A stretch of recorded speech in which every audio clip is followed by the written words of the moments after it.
conjunction with the Prince Mahidol Award Conference.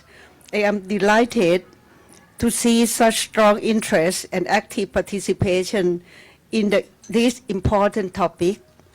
Non-communicable diseases, particular cancer, cardiovascular disease, chronic respiratory diseases, and diabetes remain a major global health challenge that continue to threaten quality of life, life expectancy, and economy of family and society. NCD currently kills over 40 million people a year worldwide, and the majority of these deaths are among people aged between 30 to 70 years.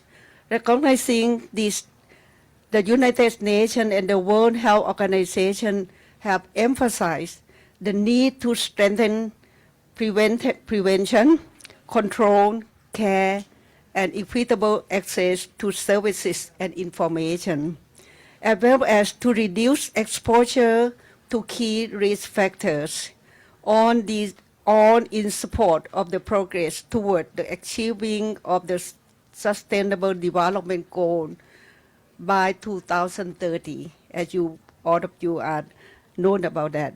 Beyond the role of health professionals, particularly nurses in primary care, every individual across all ages, together with people living with NCD, families and communities, has an essential responsibility in prevention, early access to care, self-management, and shared action. Empowering individuals and communities through prevention and treatment is critical to reducing premature mortality and ensuring better health and well-being. During this afternoon session, we will have the opportunity to learn from the experiences of our distinguished speakers from Thailand and other countries. I also hope that all participants will actively share your insight and perspectives, especially on how Thailand can strengthen policy and implementation to more effectively combat NCDs in our country. Once again, I would like to extend my warmest welcome and sincere appreciation to all of you for joining us today. I wish you a productive and inspiring discussion. Thank you very much.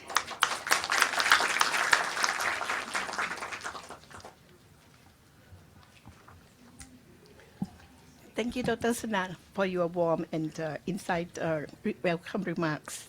Next, may I invite Dr. Supakit Sirirak, Director of Health Research Institute, Health System Research System Institute of Thailand, to deliver the opening address. Sir, please.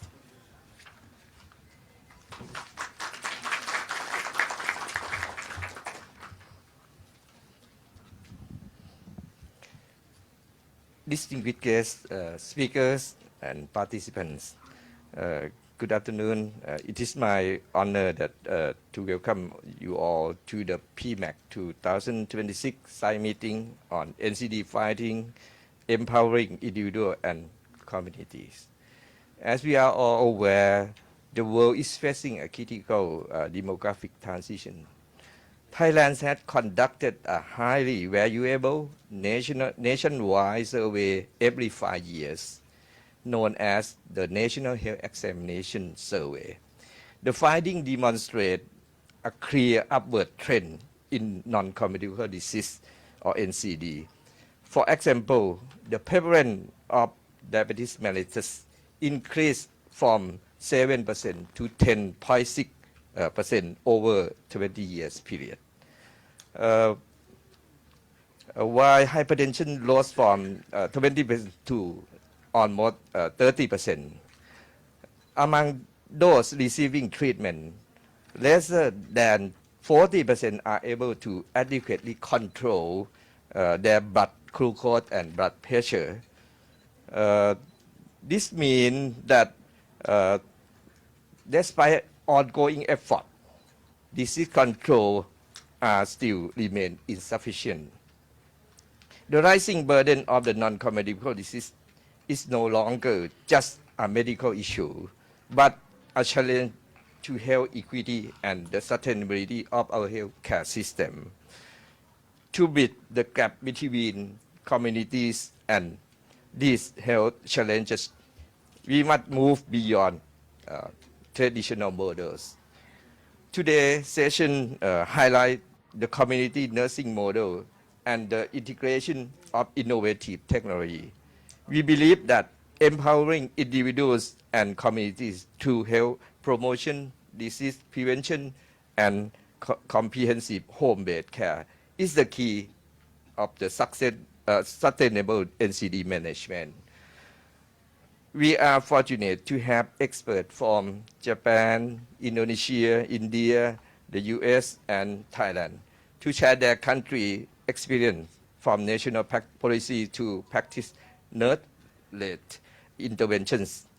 Our goal is clear: to identify success factors, share lessons learned, and ultimately furnish inclusive policy recommendations that reinforce the role of family and community in this new era.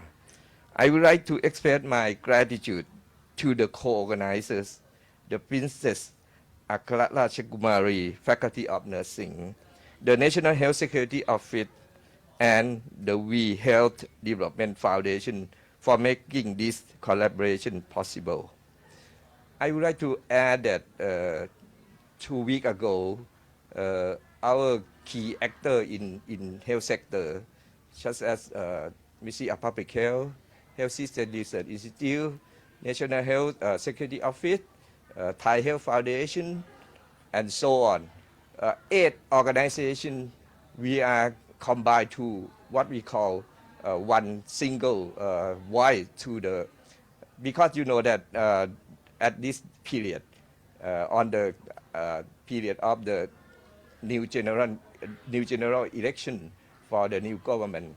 So we would like to convey a message to them in the comprehensive proposal that, and of the so many proposals that we would like to let the new government, whoever they are, we think that one of the topics that they have to think, this is the policy, the big policy challenge is the NCD.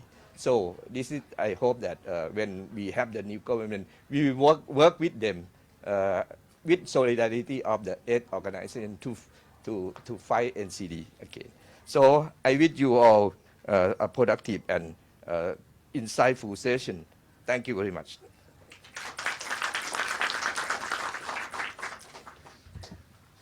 Thank you very much, Dr. Supakit, for set a very clear and meaningful direction for this afternoon meeting. And please remember that nursing organization is very pleased to join your 8 organizations in moving the NCD forward.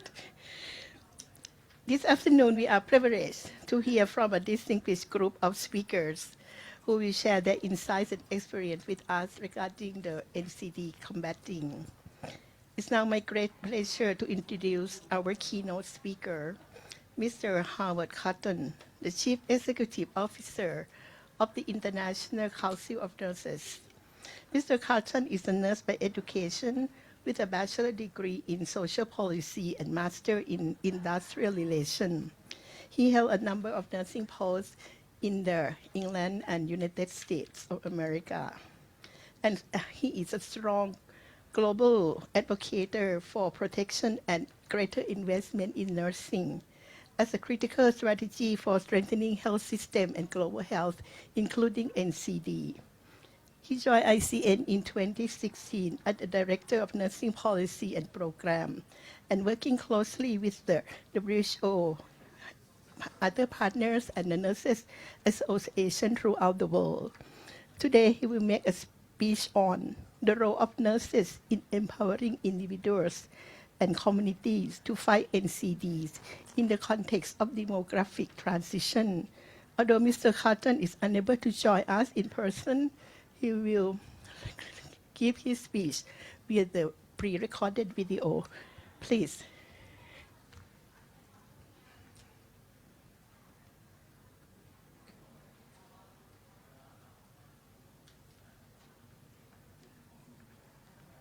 Hello, everyone. My name's Howard Catton. I'm the Chief Executive Officer of the International Council of Nurses and delighted to be joining you for today for this really important session on non-communicable diseases. I bring greetings from the ICN President, Dr. Jose Luis Cobos Serrano, and the whole of the ICN board and more than 30 million nurses and our 140 national nursing associations from right the way around the world. Let me also just congratulate the Prince Mahidol Award Conference and indeed all of the partners who are supporting this significant event. And I think your focus on non-communicable diseases is incredibly timely, arguably one of the greatest health challenges that the world faces, that indeed is at the top of the priority list for all countries, and to which we know that nurses bring a huge part of the solutions as to how we ensure that people have both access to healthcare in a timely way, which is safe, high quality, and enables them to live as full a lives as possible. So let me share with you a few more thoughts on the role of nurses in empowering individuals and communities to fight NCDs.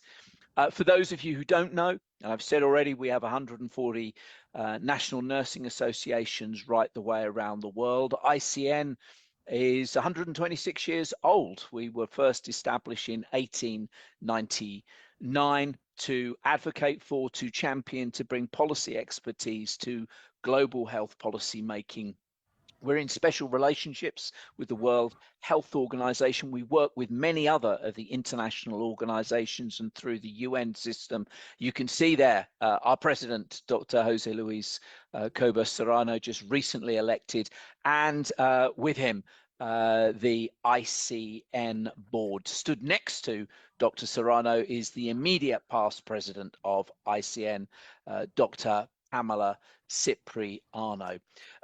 This slide just captures for you what the current global health agenda looks like. It's a fairly crude summary, but you can see only half the people of the world have access to universal health coverage. We know that NCDs account for 74% of all deaths globally, a staggering 41 million plus a year.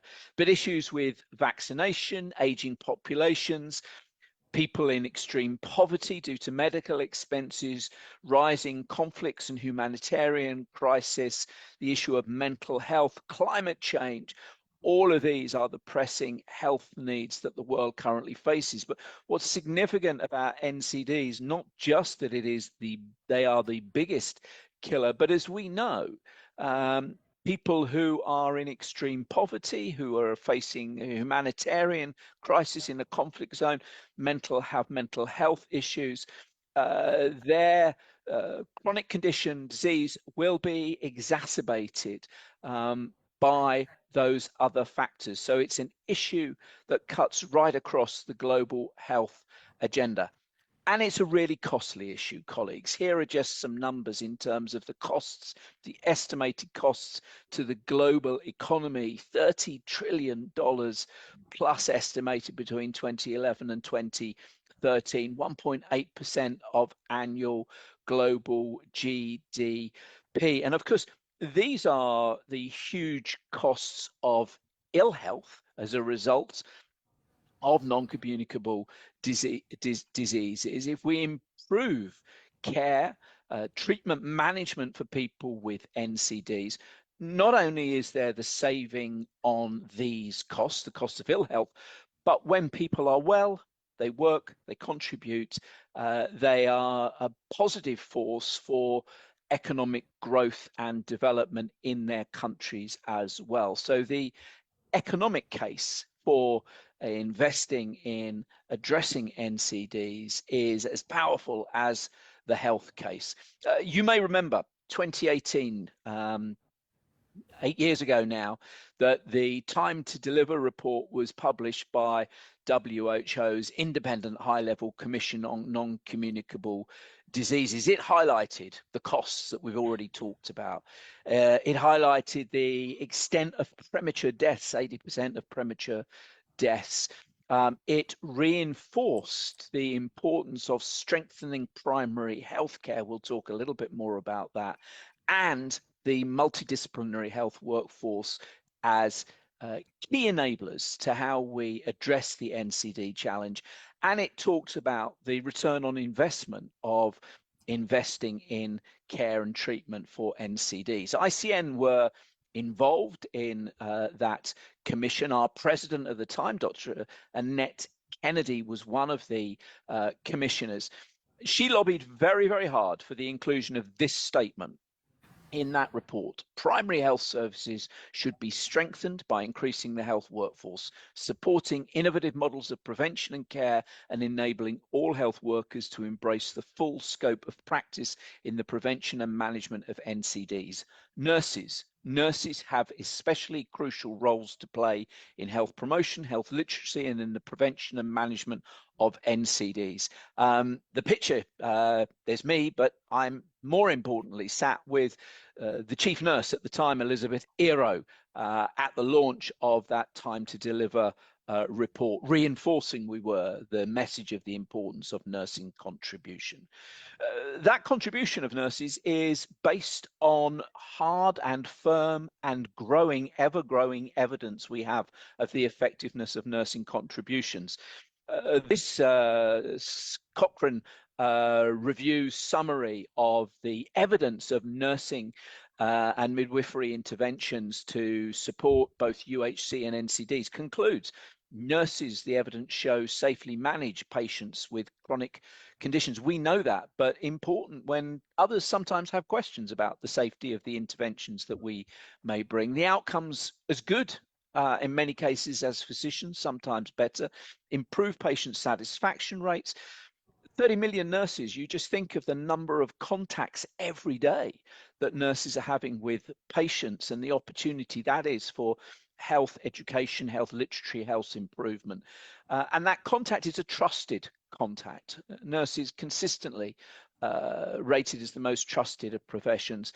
What nursing interventions bring, it's effective in terms of care and health promotion, but there's also cost-effective benefits as well. And we have really good evidence, I'll say more about this, about then the reduced impacts on hospital and acute care through things like reducing emergency admissions and length of stay and promoting independence and person-centered care. And of course, 30 million nurses, as we know, very uniquely are at every point across the care spectrum, from promotion, prevention, treatment to recovery, in settings from the home, of course, to hospitals, but to clinics, to factories, to schools, to leisure centres, to retail parks, to aged care as well. We are uniquely powerful in terms of the breadth and in terms of both the breadth and depth of the roles that we hold to be able to address NCDs.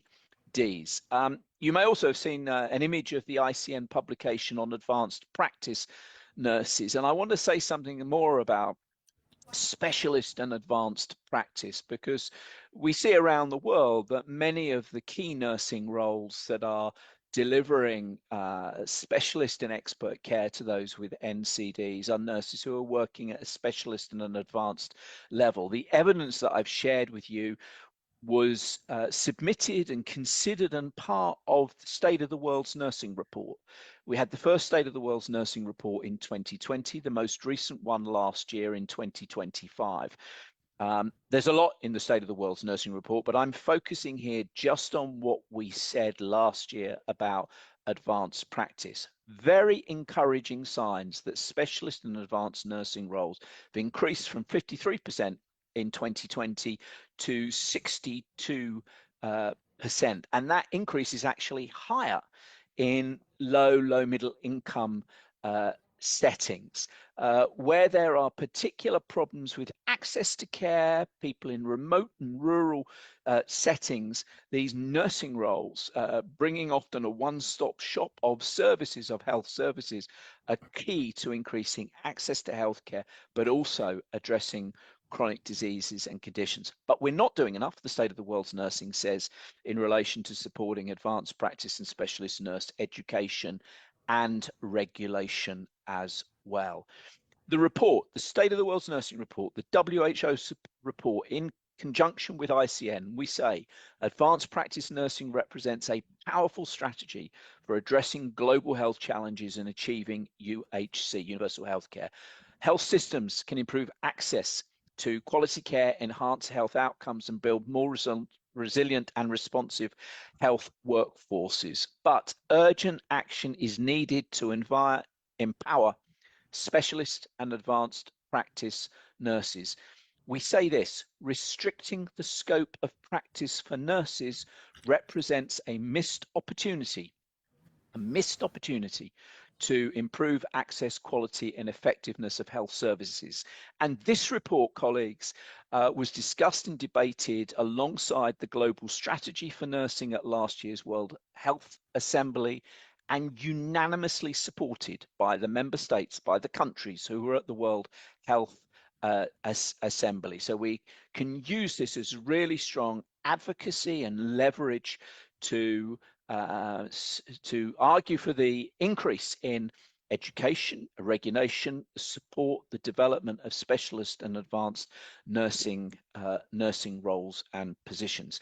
And we see them taken up right the way around the world. Here are just some examples from a variety of different countries of nursing roles leading the response to patients in specialized medical services, people with diabetes, asthma, and COPD, programs for monitoring chronic patients. Many of these, the combination of the nurse and forms of new technology are critical as part of how these services are delivered, but both for acute illness and for people who are who have multiple conditions and comorbidities and more complex and chronic diseases. And you can see those countries who have recognized the power of these roles, have invested in them, supported them, and they're a fundamental part of how they are delivering health services. But these are not all about being in high income countries. Just after the pandemic, the BBC, the British Broadcasting Corporation, approached ICN and asked if we would work with them on a series to reflect the reality of modern nursing. That series is called Caring with Courage. ICN, of course, said yes. We work very closely with the BBC. And if you search Caring with Courage, you will find the films that were produced of nurses right the way around the world. And the BBC executives who worked on these two series now, they, based on what they saw of nurses, said, we think nurses are trailblazers, they're game changers, they're pathfinders, they're guides, they are critical to particularly helping people with chronic conditions and diseases to better manage their own condition, to be able to live as fuller lives as they possibly can. And actually, the audiences who watch these films, the BBC, obviously, they do their analysis of people who watch them and their reaction. 60% of people who watch these films of nurses then considered nurses as transformative in not just the practice of nursing, but the transformation that they brought to people's lives. They're free to watch, and you can get them through the website. But I just wanted to share two or three with you. Rachel's House from Indonesia. This is a service set up by nurses initially in Jakarta, where the average family survives on a daily income of $3 to $5, meaning that it's impossible to afford hospital care. And tragically, children who are diagnosed with a cancer are ones who frequently do not get access to care and treatment. Rachel's House is a nurse-led service to deliver cancer care and chemotherapy by nurses who don't work in hospitals. They work in the community, and they go and they visit and they care and treat for kids who've got a cancer in their own home, traveling around on their motorbikes, taking chemotherapy to them, taking the chemotherapy to deliver care and treatment. And this service would not be possible without those dedicated and expert nurses. It's a model that's now been extended across Indonesia. Tonga, a huge risk burden, and a very well-known example I know of the prevalence of NCDs. 90% of the population at risk of NCDs. Every 1.3 days, estimated a Tongan citizen has a below-the-knee amputation. Tonga put nurses right at the forefront of their strategy to address NCDs through the implementation of nurse-led clinics. The current chief nurse at WHO, Dr. Emilia Louis Pelutu, was the chief nurse in Tonga at the time that this initiative was established, and it's seen a massive reduction in below-the-knee amputations.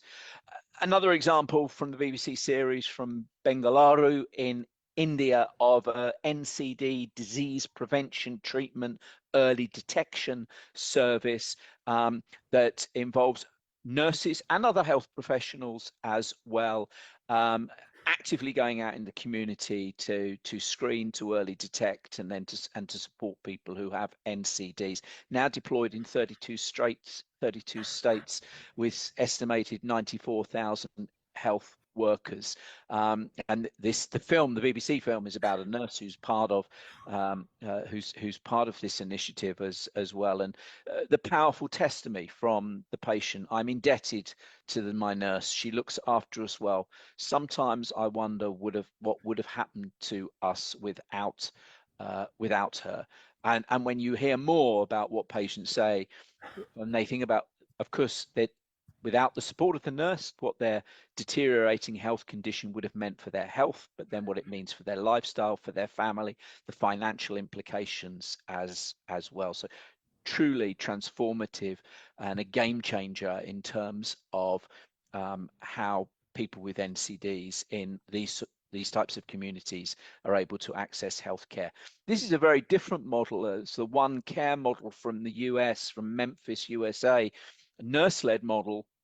The nurses at this hospital became aware that they often had the same people regularly attending at accident and emergency. There were a small number of very high, regular, frequent attenders and returners.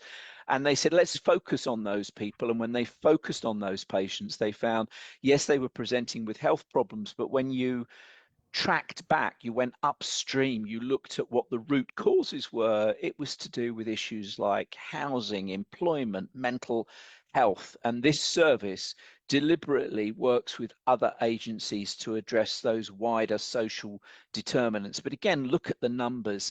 By taking that preventative backtracking to look at the root causes approach, hospital admissions reduced by 42%, emergency department admissions down by 42%, inpatient hospital admissions by 55%, reduced length of stay by 61%. Again, the film's on the website. You hear the testimonies, very powerful testimonies from the patients. And let's not forget, as often does happen, mental health. 1 in 2 of us predicted to have a mental health disorder at some point in our lives, often related to substance abuse, addictive issues, conditions as well. We know that people with mental health often face discrimination, stigma, and human rights violations. Countries around the world spend a woefully low amount of money on mental health support. And again, the costs of translation for what it means for economies runs into the trillions of dollars. These are 2 publications from ICN on the global health nursing workforce and nursing mental health models as well. Only 1% of nurses around the world currently are mental health specialists, and specialist and advanced practice within mental health. Advanced practice roles are an area that we are advocating strongly for the development of.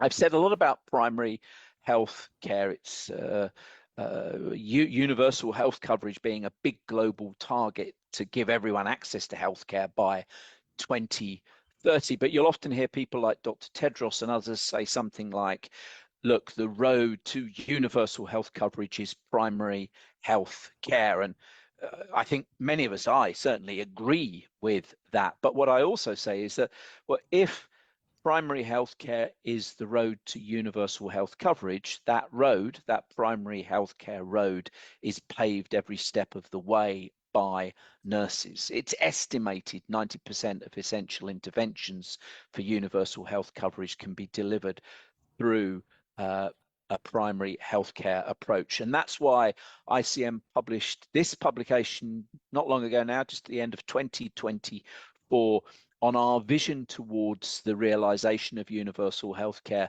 but identifying very clearly that primary preventive and community-based care led by nurses is a proven, cost-effective, care-effective solution to increasing access to care.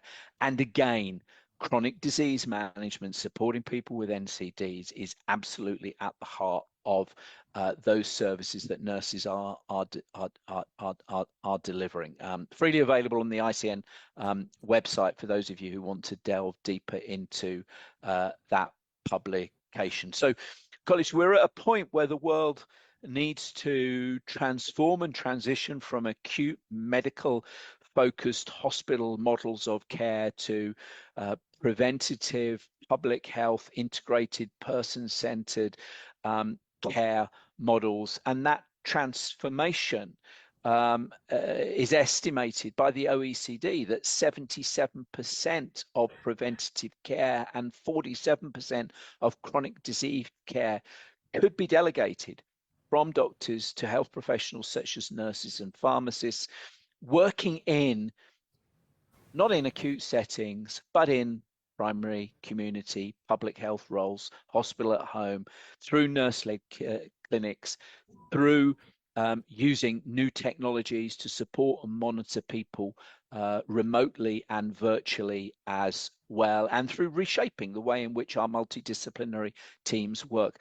But these models of care, firstly, they need to be recognized as sound models of care, which evidence to show the effectiveness. And I hope that I've given you a lot of that very good evidence. But then our policymakers, our politicians, need to make sure that they are adapted and incorporated into their health systems models of delivery. And that means paying for these services as well. If we don't recognize the nurse-led model of care, if we're not supporting the education of advanced practice nurses, or if there are regulatory barriers, then they will all prevent these models of care being implemented in practice. But the evidence, again, I hope that you've seen, is overwhelming about when they are implemented, just how effective these nurse-led solutions and models of care are.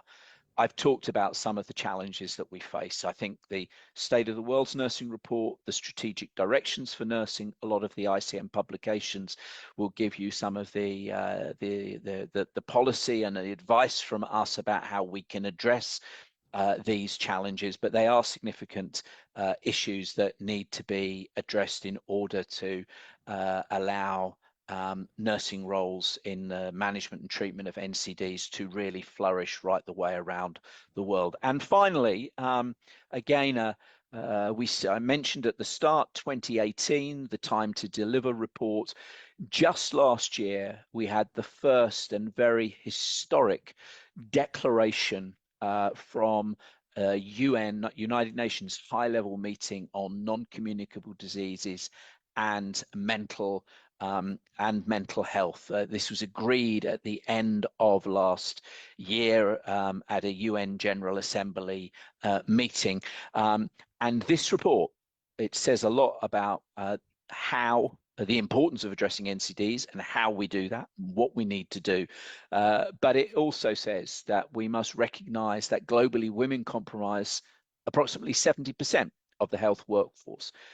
85% of nurses are now women as well. So there's recognition important recognition that women face a double non-communicable disease burden, often acting as the caregiver for the sick and facing other structural barriers that hinder timely access to NCD prevention, screening and diagnosis. And of course, the importance of strengthening and investing in more resilient healthcare systems is absolutely intertwined and indivisible from the importance of investing in nurses and the healthcare workforce. This is text contained within that UN high-level declaration, and those ministers, in the same way that the WHA committed to the Time to Deliver report in 2018, ministers in accepting this declaration committed to urgently fast-track efforts to accelerate progress on NCDs and mental health over the next 5 years. So these are important global documents and commitments that we as nurses, nursing leaders, health system leaders should be using to advocate and to advance NCD management and treatment within our countries. Final words, Dr. Tedros: nurses are the linchpin of our health teams, playing crucial roles in health promotion, disease prevention and treatment. Any society with too few health workers is operating with one hand tied behind its back. Our immediate past president, Dr. Famila Cipriano, saying that we need a new status. Nurses need a new status that respects nurses, guarantees us a place in decision making, and gives us adequate resources to practice safely. And my point being here that nursing is a golden thread that links policy and practice. And if anybody is nervous or anxious about the affordability, then the return on investment in nursing for global health is absolutely priceless. For those of you particularly interested in specialist and advanced nursing practice, this year we have our APNNP conference in Nashville, Tennessee, 14th to the 17th of September this year. More details available on our website as well.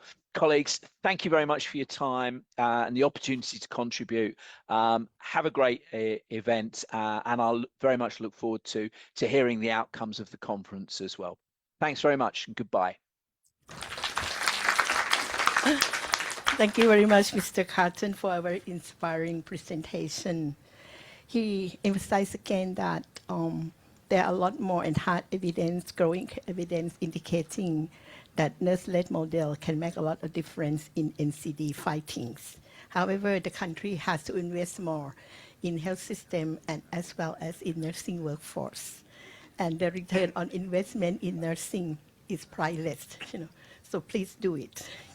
And if you have time, watch the films on Caring with Courage to see the transformative nursing practice in NCD, as well as the change in the people in self-management on health.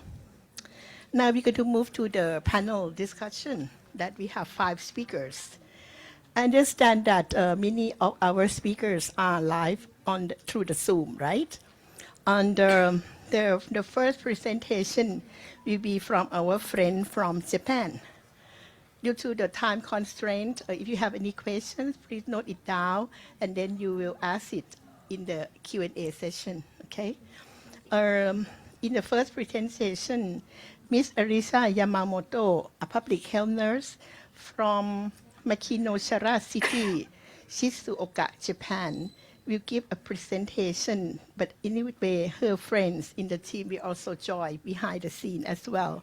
There are Ms. Mayu Hato, a health administrator, Ms. Kaiko Furukawa, Director of the Health Promotion Division and Public Health Nurse from the same city of her, Mikinoshara City, as well as will join with the Professor Masami Matsudo, Standing Director of the Institute of Seesong and Life Science Foundation, Ginza, Japan. The title of the presentation today is Prevention and Health Promotion of Common Non-Communicable Disease by Public Health Nurses in Makinohara City, Japan. Please watch her video. She may use the AI presentation.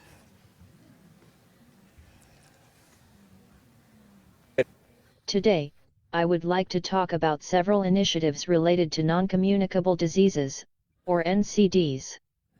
I Marissa Yamamoto, Mayu Kato, Keiko Furukawa. First, I will give an overview of Macon O'Hara City. Second, I will introduce Health Japan 21, which is Japan's national strategy for the prevention and control of NCDs. Third, I will present the initiatives of Macon O'Hara City, focusing on how NCDs are positioned within the city's health promotion plan, as well as the specific measures that have been implemented. These measures are organized by life stage, and I will introduce initiatives targeting populations from children to older adults.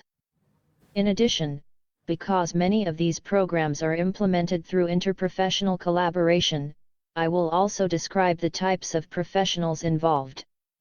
Finally, I will introduce preconception care, which Macon O'Hara City has recently been promoting as a new initiative. In Japan, preconception care has attracted attention as part of efforts to address the declining birth rate and aims to promote health management in preparation for future pregnancy. Through this presentation, I hope to provide an overview of these efforts.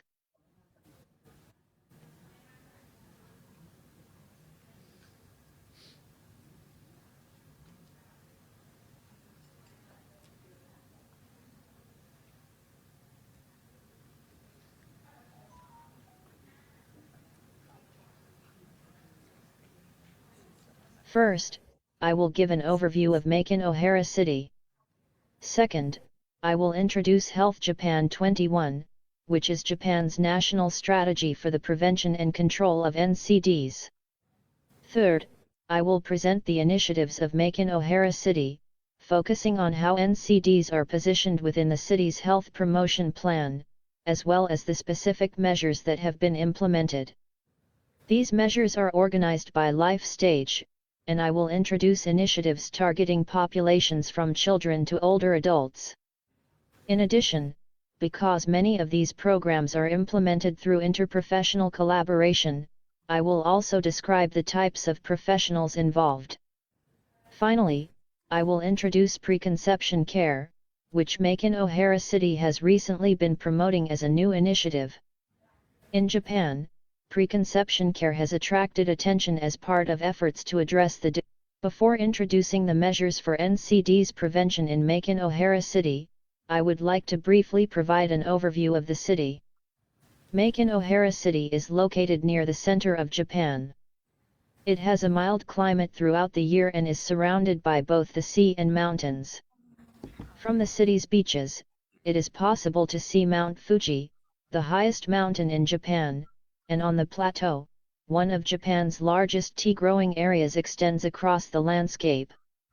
Reflecting this natural environment, the city's official emblem is designed using motifs of ocean waves and tea leaves. The population of Macon O'Hara City is 41,559. As of 2024, the proportion of elderly aged 65 years and over is 33.5%. In terms of health and long-term care resources, the city has 6 long-term care facilities and 19 medical institutions. There are 23 doctors working in clinics, 2 public health facilities, and 20 public health nurses employed by the city. Next, I will introduce Health Japan 21.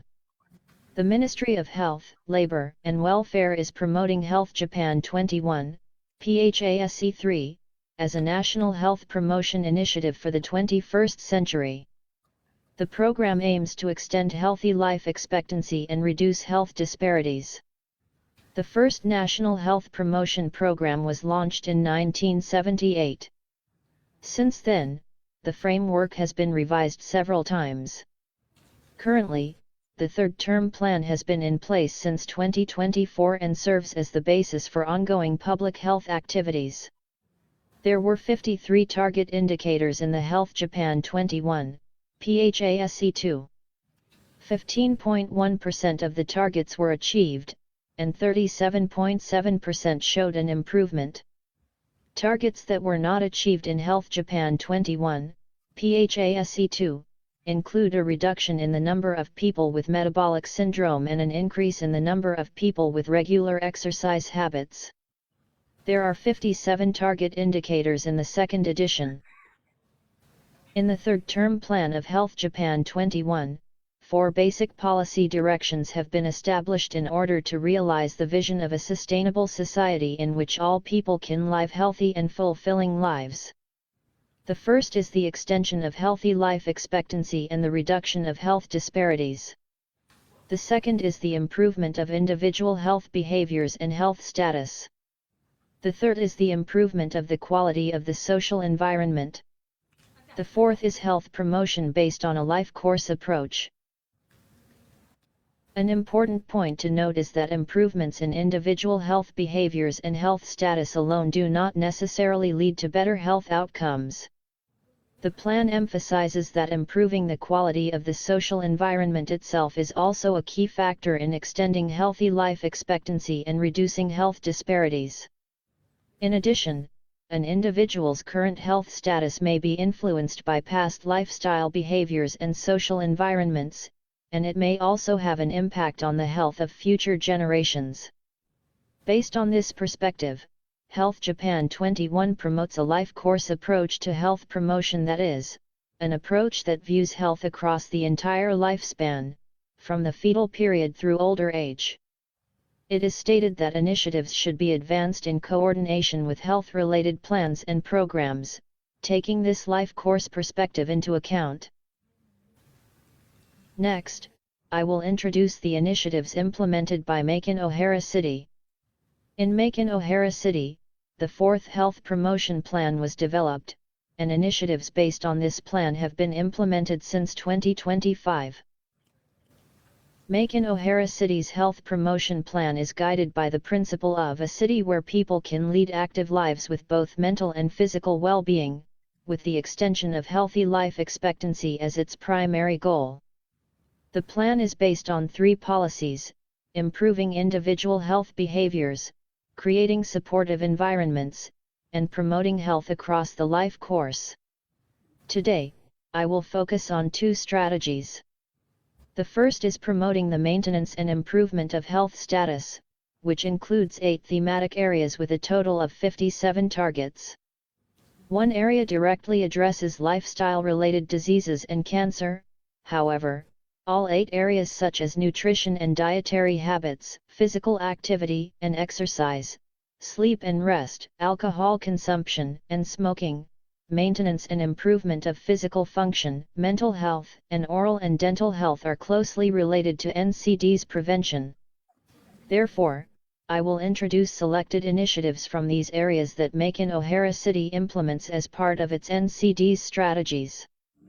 I will also briefly introduce preconception care, which is not included in Health Japan 21 and represents an initiative unique to Macon O'Hara City. There are 57 target indicators in this health promotion plan. In addition to implementing programs based on this plan, our daily public health activities are guided by key practice principles for public health nurses that have been issued by the Japan Nursing Association. The Japan Nursing Association has developed official activity guidelines for public health nurses, which identify 10 key points that serve as a foundation for public health practice in Japan. In particular, the initiatives I will introduce next are designed with 2 of these perspectives in mind: preventive interventions and the strengthening of activities rooted in local communities. Now, I will present our NCDS-related initiatives by life stage, starting with older adults, followed by adults, and then children. First, I will introduce our initiatives for older adults. This graph shows population trends and the aging rate in Macon O'Hara City from 2019 to 2024. In 2024, the population was 42,716, and the aging rate was 33.5%. As you can see, the population has been declining, while the aging rate has continued to increase. This slide presents the 5 leading causes of applications for long-term care insurance. Dementia is the most common cause, followed by frailty and fractures or falls. Let us look at how musculoskeletal disorders and insufficient physical activity can lead to the need for long-term care. These factors interact with various elements, ultimately increasing the risk of requiring long-term care. Therefore, in order to reduce future long-term care and medical costs, Macon-O'Hara City collaborated with physical therapists to develop an exercise program in 2021. This slide shows the content of the program, which we call Makatore. Makatore consists of a warm-up, stretching, strength and balance exercises, and a cool-down. The program is available on YouTube, and completing all components takes about 15 minutes. The brochure introducing Makatore includes not only the exercise menu, but also information on the prevention of undernutrition and the maintenance of oral function. It also allows users to conduct a frailty check, and is distributed at long-term care prevention classes held throughout the city. Through this approach, we support residents in taking health-promoting actions on their own. This initiative has two main objectives. The first is to expand Makatore across local communities, and the second is to provide an accessible setting where residents can engage in exercise casually. At each session, 3 types of exercise programs are offered. Sessions last about 1 hour and are conducted using instructional DVDs at each venue. No reservation is required, and participation is free of charge. Currently, the program is held 1 time per week, 7 locations across the city. Makatore Hiroba has become a popular and easy-to-join exercise opportunity, and participation has gradually increased through word of mouth. In addition, we provide exercise guidance from physical therapists. Next, I will introduce our initiatives for adults. We conduct health education programs in workplaces to support the prevention of lifestyle-related diseases. In Japan, a nationwide health screening program is conducted for people aged 40 to 74 to identify metabolic syndrome. Metabolic syndrome refers to a condition characterized by visceral obesity combined with risk factors such as hypertension, high blood glucose, and dyslipidemia. If left untreated, it increases the risk of life-threatening diseases, including heart disease and stroke. The diagnostic criteria are shown on this slide. In Macon-O'Hara City, as part of a population-based approach to NCD's prevention, we provide on-site health education programs at local companies. This slide shows photos from one of these sessions. Some companies employ occupational health nurses, and we work in collaboration with them. City public health nurses and registered dietitians visit workplaces to measure blood pressure and conduct lifestyle assessments. We also encourage participants to reflect on their daily habits and provide advice on healthy living, including proper blood pressure measurement techniques and timing. In Japan, there is a strong cultural tradition of drinking miso soup. However, miso contains a relatively high amount of salt, and in some households, consuming strongly seasoned miso soup may lead to excessive salt intake. Because excessive salt consumption is a major contributor to hypertension among Japanese adults, we provide opportunities for participants to taste miso soup prepared at an appropriate salt concentration. Through this experience, we raise awareness of salt reduction and the prevention of excessive salt intake. In addition, trained community volunteers participate in these programs and support health education activities by promoting healthy lifestyles among residents. The photo on the right shows an opportunity for participants to assess their vegetable intake. Using a device developed by a Japanese company, vegetable intake can be easily estimated by placing the palm of the hand on the sensor. Because the results are shown as numerical values, participants with low vegetable intake become more aware of the need to increase consumption. Registered dietitians are present during the measurement, allowing them to provide tailored advice. For those with adequate intake, the results serve as positive feedback and help maintain motivation for healthy behaviors.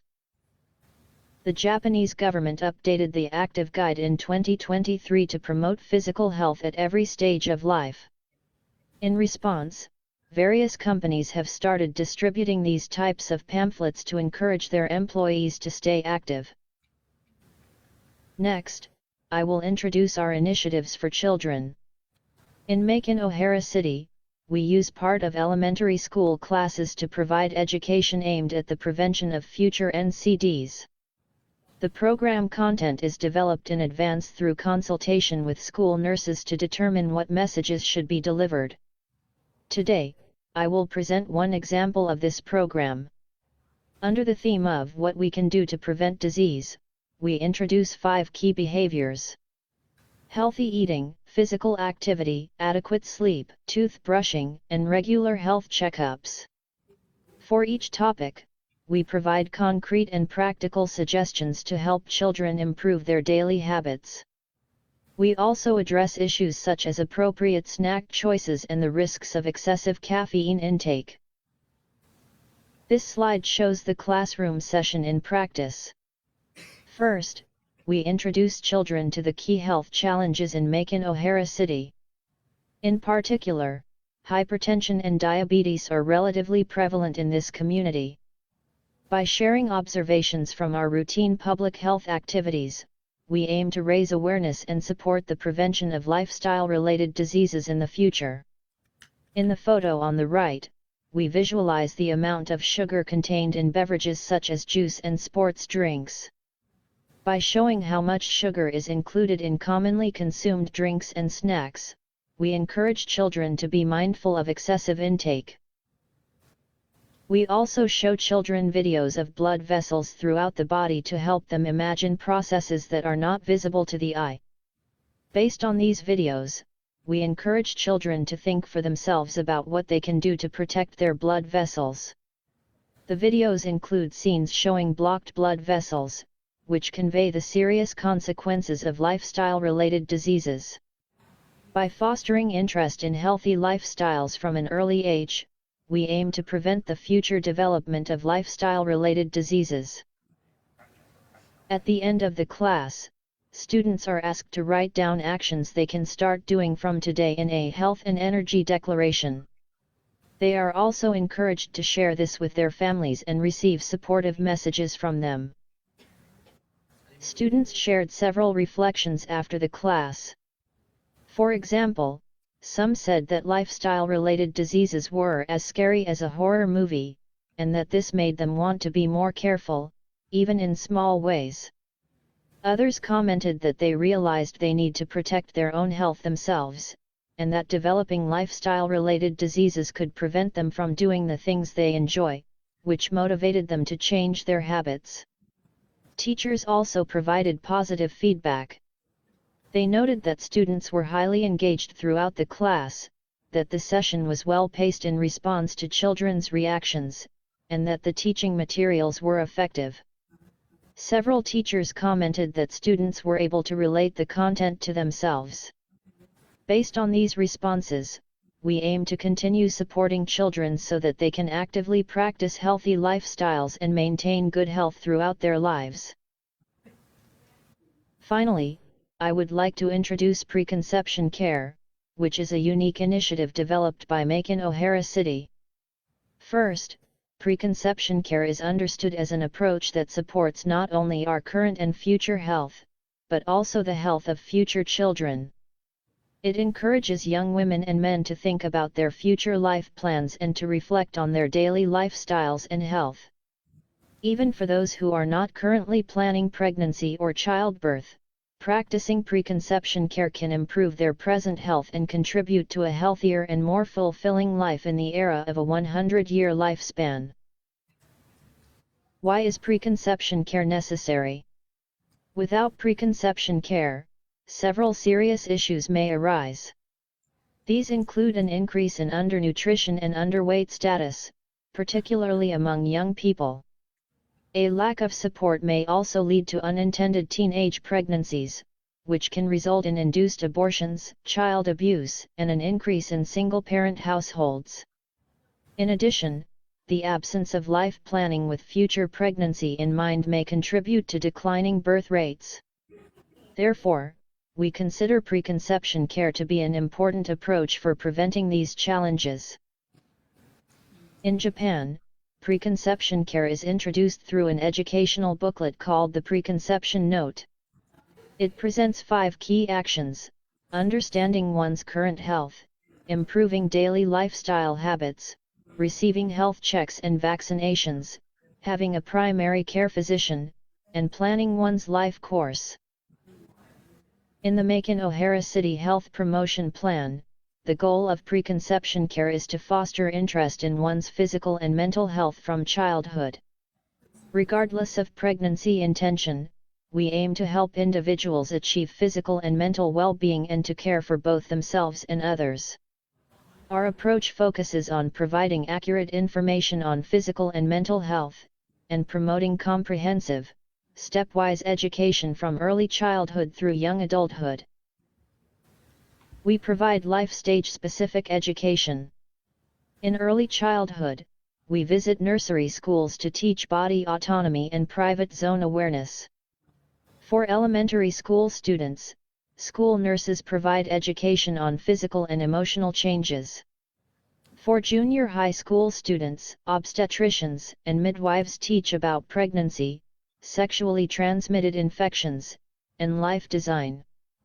In addition, we provide health education for newly hired city employees, focusing on life design. We explain age-related fertility changes, the importance of appropriate timing for pregnancy and childbirth, and promote informed life planning. We also cover sexual consent, contraception, and dating violence to prevent unintended pregnancy. As another initiative, we provide folic acid supplements to women who plan to become pregnant, to promote preconception health management.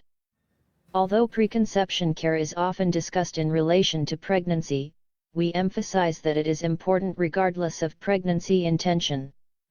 Our goal is to encourage individuals to reflect on their current health and lifestyle, achieve physical and mental well-being, and care for both themselves and others. As introduced, Macon O'Hara City implements life stage-specific initiatives involving multiple professionals.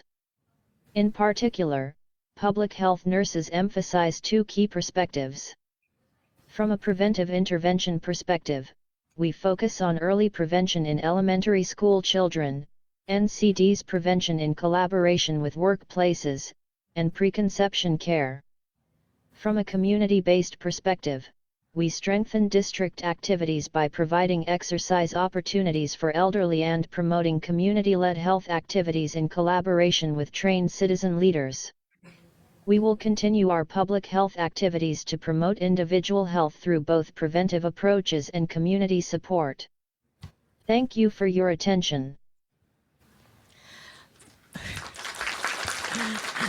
Thank you, Ms. Asira and the team. I understand that the team is on the screen, right? Can we see their face a little bit? Maybe the team may led by Professor Basami Masuda. Are you there? Hello. Hi. Hi. Hi. Thank you. Yeah, thank you very much for your presentation. Thank You know, it is 顔出し very. てくれる日本人の人。 Okay. Please continue to stay with us until the end of the program, okay? Thank you. Very Thank good, you. very good, very good. At least, from their presentation, we can see that how the National Health Promotion Plan for the 21st century of Japan has been cascaded into the City Health Promotion Plan and then to the Public Health Nurse Plan. So there are quite a number of initiatives on preventive and health promotion throughout life course. So they have from children to make sure that you don't have to be NCD, you have to be healthy from a very young age. And the important initiative is preconception care, not only from the newborn, but before pregnant. Make sure that the mother, the person who's going to be the father and the mother, they're healthy enough mentally and physically to be a good parent to produce a healthy newborn. Okay, very good. Thank you very much. We move now to another presentation from Thailand. Our speaker is Assistant Professor Dr. Arunrat Thepana, a lecturer and researcher from the Princess Akrarajakumari Faculty of Nursing, Julapon Royal Academy, Thailand. She has been actively involved in the Faculty Community Nurse Clinic since its establishment, and in that activity, they also do the research along with the service as well. So she will present today on the nurse home visit to improve diabetes control in Bangkok. Please, Dr. Arunrat.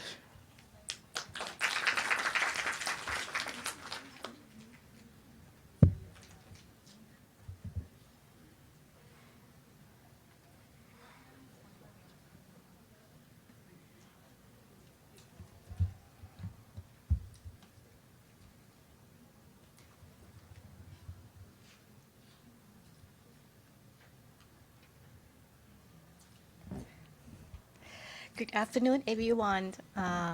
It's my honor to share with you our experience and the insights on the empowering diabetes patients on the self-management through community nurse home visits.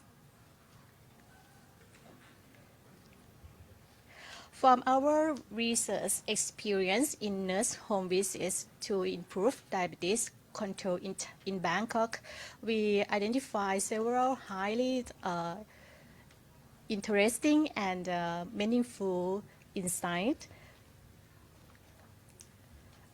Before moving forward, I would like to introduce our research team. This project was led by lecturer Laddawan by Suriya Singh and with the support from the Thanet Tientong, Supitala Thotsuwan, Chita Nanjira Rachawanwit, and myself from the Princess Akrarajakumari Faculty of Nursing Julapon Royal Academy, Thailand. And this study was funded by the National Science Research and Innovation Fund, Thailand. It's very fully acknowledged. Go to the background of the nurse home visits to improve diabetes control in Bangkok. Diabetes mellitus is one of the most prevalent NCD in Thailand, contributing significant to the morbidity, mortality, and the economic burden. Currently, around 6.1 million people in Thailand are living with diabetes. Many continue to experience poor self-management behavior, limited health literacy, and the high rate of the uncontrolled blood glucose.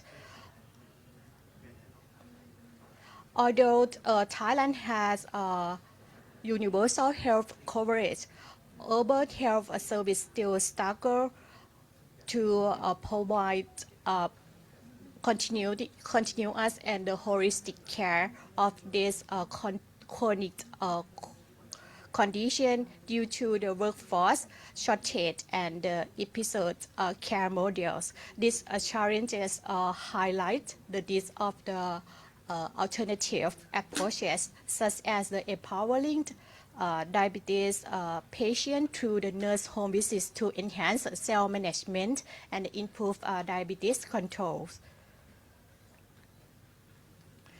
Diabetes mellitus requires continuous and effective self-management to prevent long-term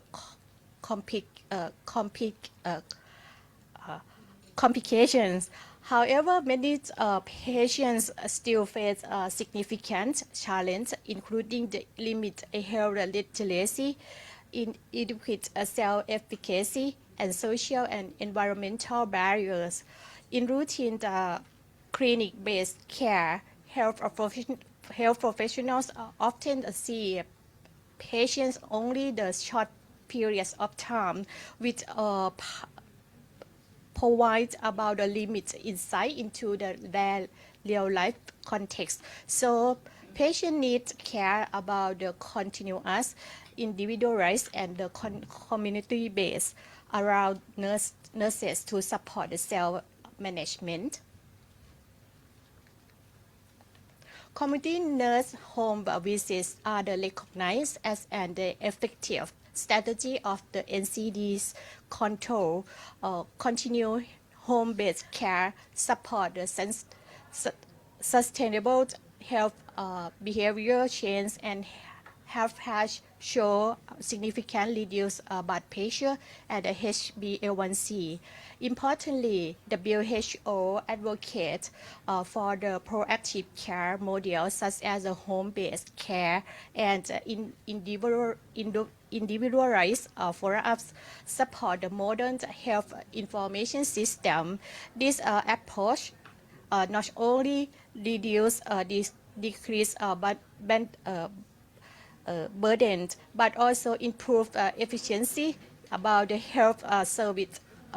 Health resource utilization highlight the critical role of the community nurses in the chronic disease management. Evidence from the pilot study Thailand demonstrate the implementation of the prototype innovation in health visit nursing management within the diabetes and the hypertension control program in Nonthaburi. This study showed the effective delivery of a nursing care and insight and increase patient engagement in the self-care and improve outcome of the NCD, including the diabetes and hypertension.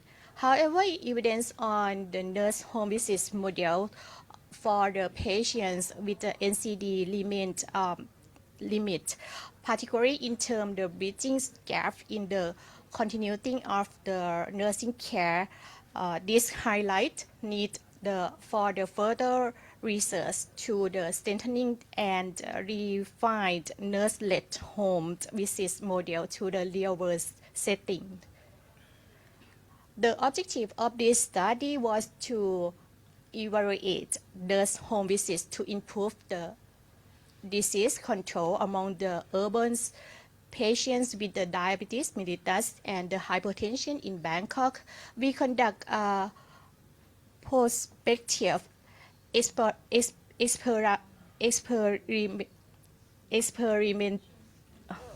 experimental study involved 355 patients in the diabetes and the hypertension, purposefully sampling from the primary care service of the two public hospitals in Bangkok. Intervention was delivered by 19 trained home visit nurses using a nurse home visit model designed to bridge continuity of care between the health facility and the patient homes. We developed 10 days nurse home visit training program on hybrid course like to online and on-site. This program focused on the strengthening nurse competency in the 11 modules, including the foundation knowledge in the NCD, comprehensive health assessment in home and the community setting, and interprofessional collaboration with the patient and the family. The training also emphasized consulting and advisory skills, assessment, patient ecological and the social context, and use the health information system like to mobile health technologies. In addition, nurses are trained in the standardized documentation, reporting, and effective resource management to enhance and ensure continuous and quality of care. Overall, this training program will prepare nurses to deliver systematic, patient-centered, and the technology support home visit service for the chronic disease management. This slide presents about the ex-visit nurse home visit model, which are designed to ensure the continuity of care of patients, diabetes, and hypertension in the urban community. We begin the visit one to the first visit, with focus on the comprehensive initiate assessment. During this visit, nurse assess blood glucose, vital sign, body weight, BMI, and the waist circumference. We also screen the complication, cardiovascular risk, activity of the daily life, and also reviewed laboratory lab results such as a HbA1c and lipid profile. Most importantly, nurses work together with the patient and the family to co-design and individualize lifestyle modification plan that fit with the daily life in patients. For the next visit is scheduled within the 2 weeks to ensure early follow-up. Visit 2 focus on follow-up. This is a reassess the clinical indicators and closely monitoring the behavior change. This stage, we identify barriers such as the limit of resources, family support, and the misunderstanding about take care self-management in the NCD. Additional to the next home visits, a phone follow-up after 1 week, health remain to continuity, and the next visit to the schedule within the 2 weeks to ensure early follow-up. Visit 3 and 4 emphasize to continue the monitoring. Nurses are assess clinical indicator and reinforce about behavior change, focus on the building the patient's confidence and self-efficacy. Follow-up interval the extend to the 4 week with a continued phone contacts after 1 week. Visits 5 and 6 focus on the monitoring the results. Nurse reassess DTX, vital sign, body weight with circumference, and the monitoring behavior change. Patient with suboptimal control receive a closure for after 2 weeks, while as the good control we are scheduled 4 weeks. With in visit 7 mixed results, nurses review overall the clinical outcome and the behavior change, ensuring the stability before the final evaluations for the next appointment of 4 weeks. And the last visit, final evaluation, nurse assess clinical outcome, HbA1c, final status, behavior change, and the patient patient satisfaction. Regarding the last visiting, patient with uncontrolled condition are referred back to the health service center, while the control disease patients report and the transition to the routine care. Each patient receive 8 home visits around 1 year. This slide introduces the nurse home visits information system called Nurse at Home. It's a digital platform that replaces a paper-based record by enabling about point of care documentation, allow the nurses to record the data directly during home visits, and it also support the structured care planning, ensuring comprehensive assessment, clear goal setting, and the individual behavior change consulting. In addition, in this platform include the follow-up schedulings, which help nurses can plan a visit and phone follow-up based on the patient level of disease control. Nurse at home systems improve work efficiencies, strengthening the document quality and enhance the continuity of care, support effective community nurse home visits for the chronic disease management. This study, we correct key clinical indicators to evaluate the effectiveness of nurse home visits, including the HbA1c, blood pressure, BMI, waist circumference, 10 years cardiovascular risk scale, and the patient's score, and the patient's satisfaction. This image shows the real example of the nurse home visits. On the left, you can see the nurse conducting a home visits with the older adults, assessing blood glucose and vital signs directly in the patient home. It's around the nurse to understand not only clinical value but also the patient living condition and the daily routines. On the right, the nurse is a provider health education and consulting using the simple visual material to support the patient understanding. Home visits create about like two-way communication with the nurse and the patient, like to plan together to self-management. This visits demonstrates how the community nurses can deliver personalized, practical, and the patient-centered care supporting self-management in the real-life setting beyond clinic. Over the 11-month period, all the clinical indications improved significant follow-up the nurse home visits interventions. HbA1c decreased from the 7.4 to the 6.86%. We observed particularly strong effect about the systolic blood pressure reduced to more than 20, and more BMI waist circumference show significant reduction, reflecting improvement metabolic risk. Importantly, the 10 years cardiovascular risk score decreased to near 8 percentile point.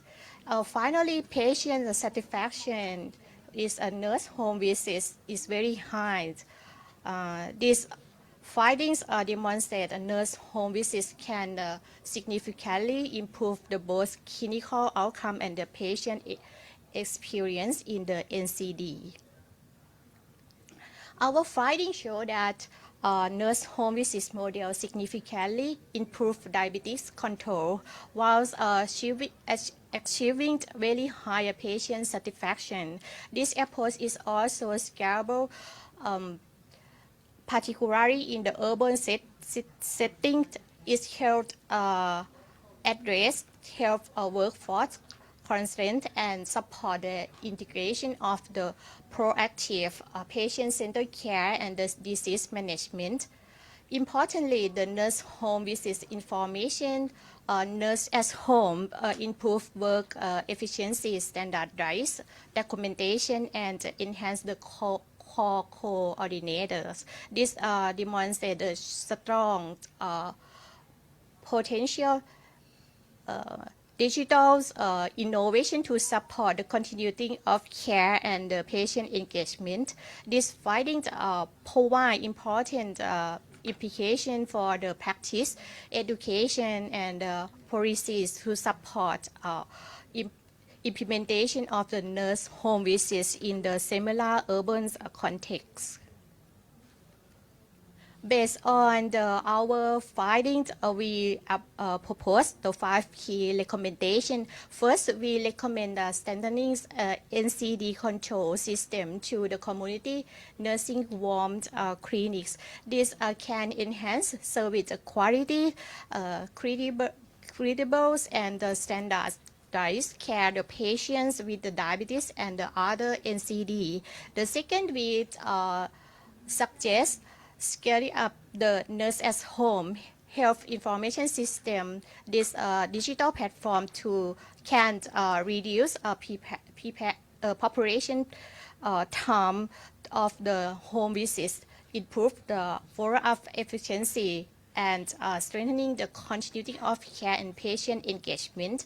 And third, promote the nurse home visits for fair and sustainable compensation. This conclude developing appropriate, highly underpaid pairing methods, as well as clearing the definition, the qualification, and core the competencies required of the nurses provide the home visit service.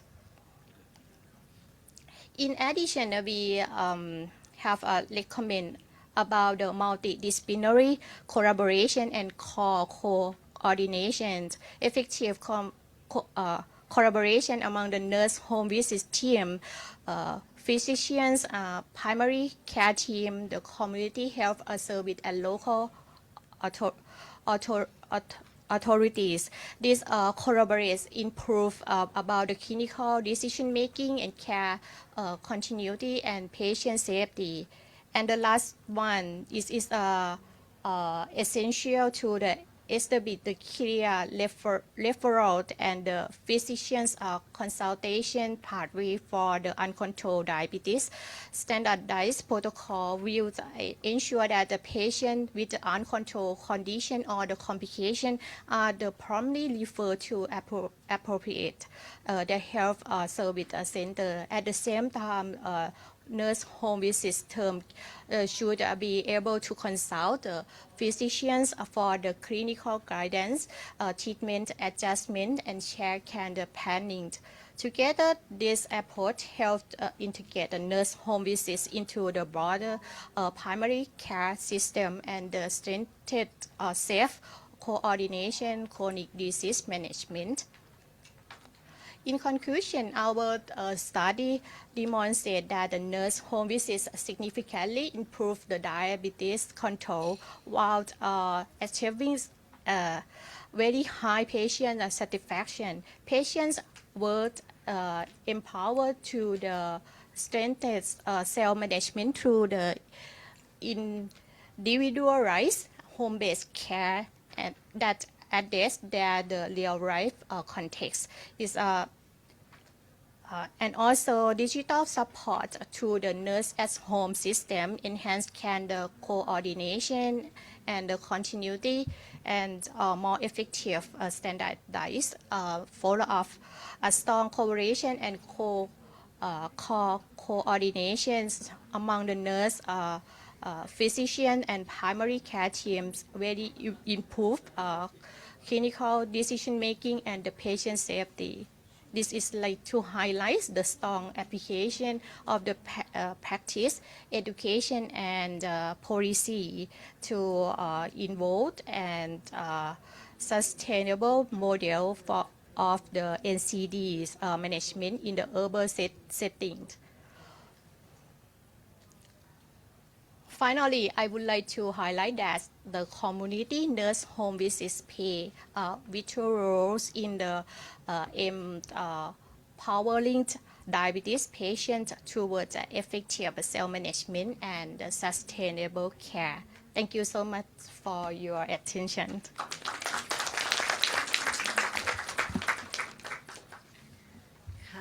Thank you, Dr. Arunrat, for your interesting research findings presentation.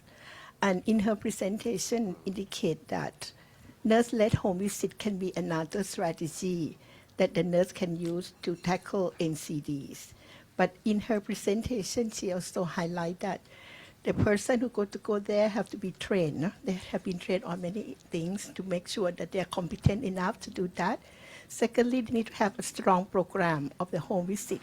What they're going to do there, how long it takes. And then the third one is about the monitoring process and to make sure that the patient and the family can follow what had been taught and so on, to empower them to be able to do it on their own. And the next one that she mentioned is about the data information that had to be recorded and also had to be shared with the healthcare institution in the area. And the other one is important, good coordination with the health institution nearby for any consultation and referral if needed. Okay, so I'm glad that the team plan to extend to study to multi-site and to develop a more rigorous program to see the effectiveness of this program. So we look forward to hear the results of your study in the future. Now, we move to the third presentation. You know that we don't have a break, nah? So you can go and take a break on your own. You know what? Third presentation will be a friend from Indonesia. Dr. Asri, he's a Vice Dean for Academic Research and Partnership Affairs from Faculty of Health Science, Muhammadiyah University of Surabaya, Indonesia. Dr. Asri will join us via the video and will speak on the primary healthcare integration, a nursing perspective on Indonesia's health transformation policy. Is he on in live on the is he also in the Zoom as well? Dr. Ashley, no, he only sent the video. Okay, please watch the video presentation. Don't forget to record the questions and comments. Good afternoon, ladies and gentlemen. Today I am Asri, the Vice Dean for Academic Affairs, Research and Partnership Affairs from the Faculty of Health Sciences, Muhammadiyah University of Surabaya, Indonesia. I will talk about the primary healthcare integrations, nursing perspective of Indonesia health transformations policy. And this is my outline.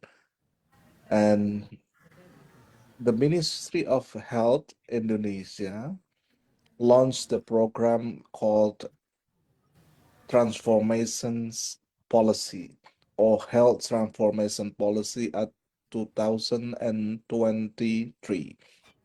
The reasons why the ministry is launching the program Health Transformations is first one, this is the first data and the first reason. If we see that the primary healthcare center is having the minimum service standard that people in the catchment area should go to visit the primary health center, every people.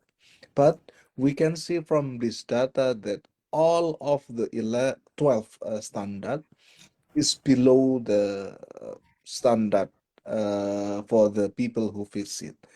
The target goal is 100%, of course, for pregnant mother, for childbirth, for elderly healthcare, for non-communicable disease, diabetes, hypertension, people with mental disorder or others infectious diseases like tuberculosis and HIV.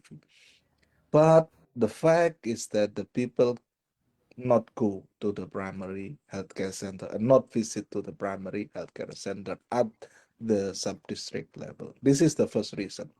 The second reason is from the data, if we see the 10 diseases that cause mortality, mostly are chronic disease, non-communicable disease, and can be prevented.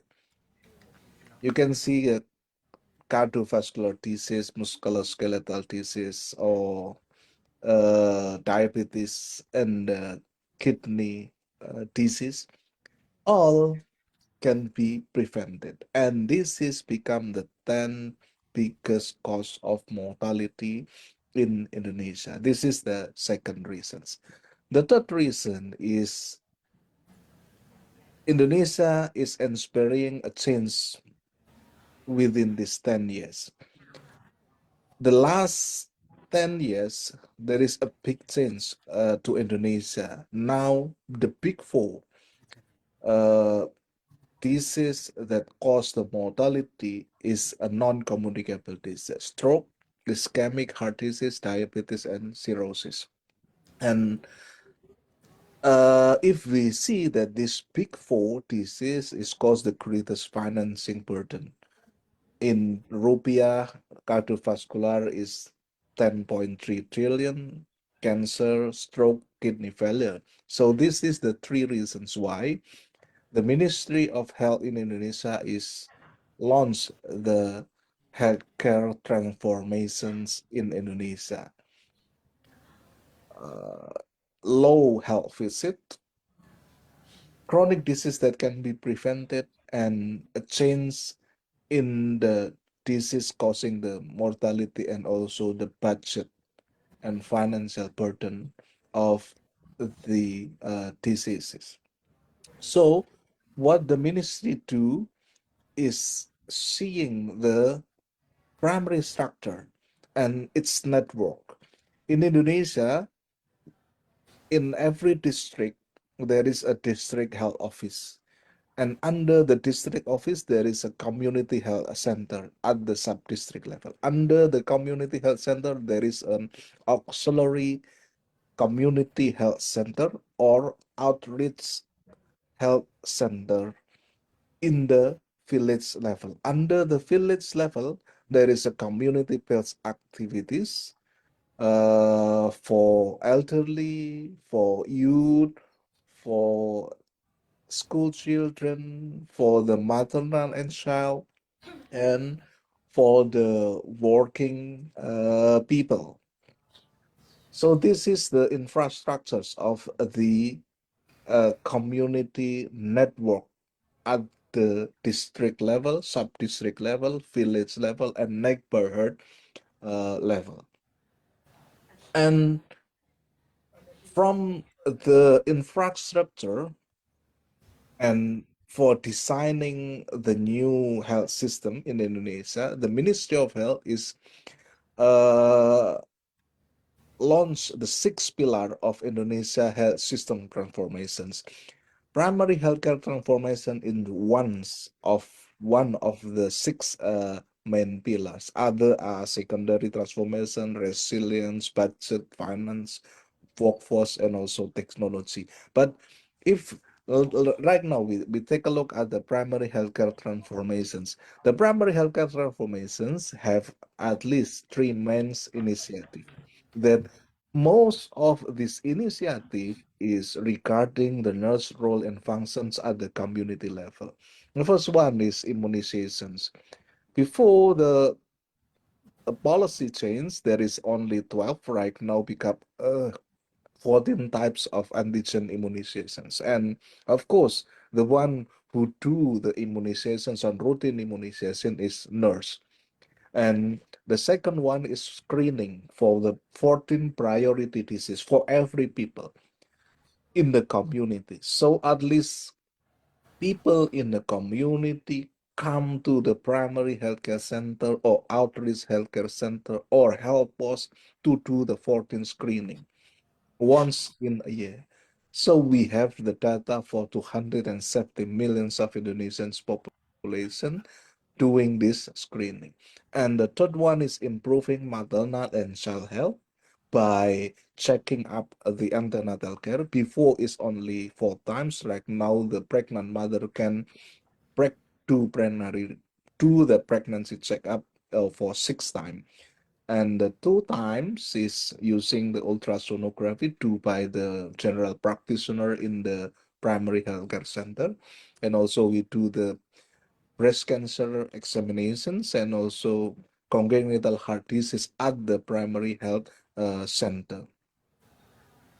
This is the main objective of the primary care transformations, and the number one is shifting focus toward the life cycle piece. Before is the program piece. The second one is bringing health services closer to the care network. Number three is strengthening local area monitoring, or we call it in Indonesia is pemantauan wilayah setempat, group the digitalizations monitoring at the village level, health situations dashboard. And this is the transformations that are conducted by restructuring and revitalizing the primary healthcare network. So we have a hospital we have 514 in 514 cities. We have Puskesmas 7,200. We have auxiliary or outreach primary healthcare 83,000. We have health posts 300,000. And we should do the home visit to everyone in the community for 273 millions.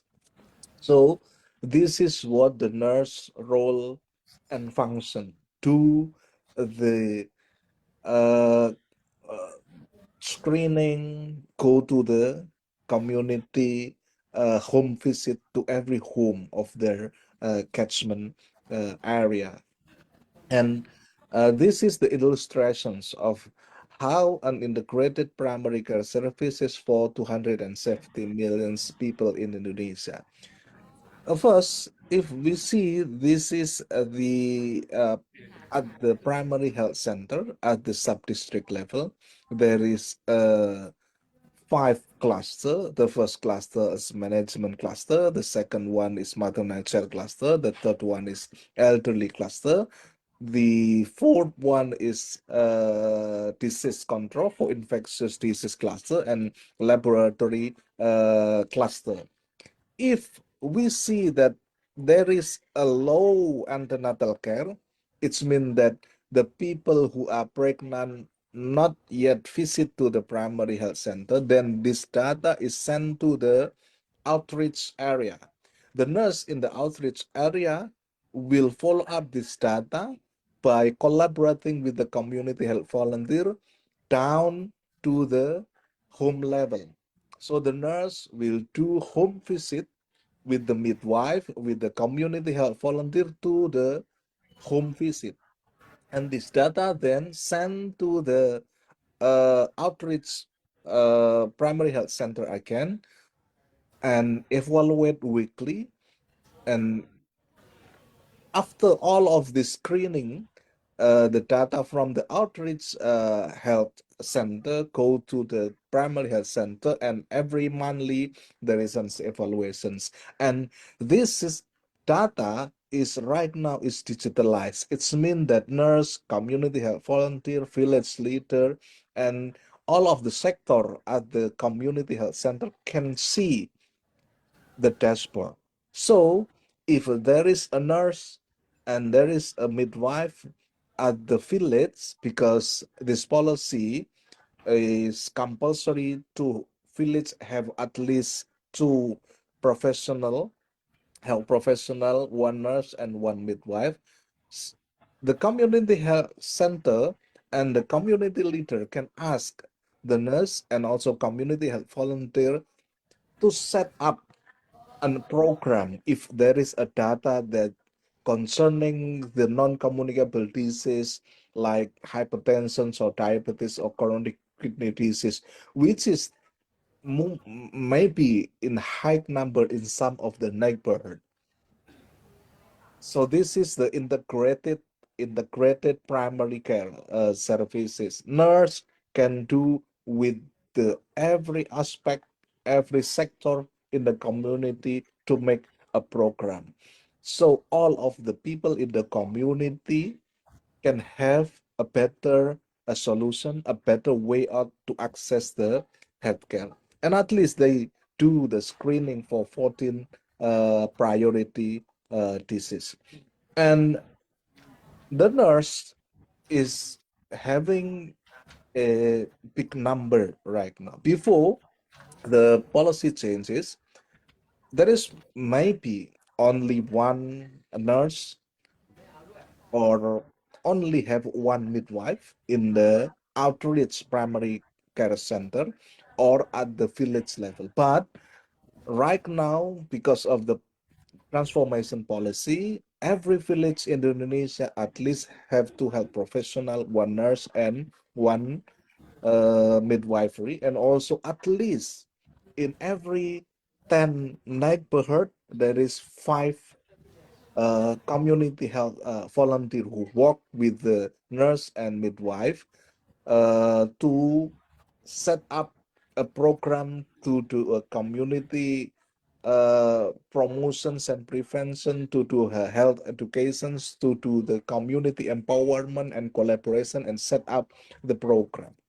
So non-communicable disease management is, of course, from the promotion and prevention to the screening to the routine education, and so to the treatment, is the role and functions of the nurse in the community. From the perspective of the nurse, this healthcare transformations policy is a big chance to the Indonesian nurse to work integratedly with all of the sector in their catchment area. So this is a big chance for the nurse to see how the healthcare transformations is going down to every people in Indonesia, every individual in Indonesia that should be screening, should get the healthcare service at their nearest area. So today, this is my presentations. I hope you got the point. And if you have any questions, you can ask my email. Thank you. Have enjoy your day. Thank Good. you. Thank you, Dr. Ashri. I think you also in the Zoom, right? Are you in the Yes. Zoom? Yes, so we don't need to ask you through email. We can ask you directly after the panel session, okay? Please Thank you. stay with us. Don't go anywhere. Yeah. Thank you. Thank you. You look so handsome. It's because of I'm alumni of Konkan University. Oh, you alumni of Konkan University. So you are alumni of Thailand anyway. Okay. You have shared with us the Indonesian transformation of healthcare system, right? With a focus on the primary healthcare. And with that, you indicate that now you have a digitalized data no? For on everyone 270 million population. So the nurse at each village can look at the data and see who's doing what. And if there is some risk for NCD or whatever, she can develop a program and work on that. That is very good. And we would like to hear more later in the question and answer session, okay? But with that, you also said that because a lot of work, so now they put more manpower in the setting. Now there is at least one nurse, one midwife in each post, in each office, right? So they can do more work. Very good. correct. Because Indonesian government would like to see that every person in the country has been taking care on health no, in terms of prevention and promotion. ครับ ค่ะ thank you. Now we move to the fourth speaker, my friend from India. So Professor Dr. Vasanthala Sadhan, who is a former dean and head of the Department of Community and Mental Health Nursing College of Nursing Christian Medical College, Vellore, India. She will speak on the community health nurses, architects of NCD prevention and improve health outcomes. I think that Dr. Vasala, you're on the line, in the Zoom, right? Hello, you beautiful in a violet sari. Yeah, please. The floor is yours. You can start. You want to share slide yourself, right? Yes. Okay, please.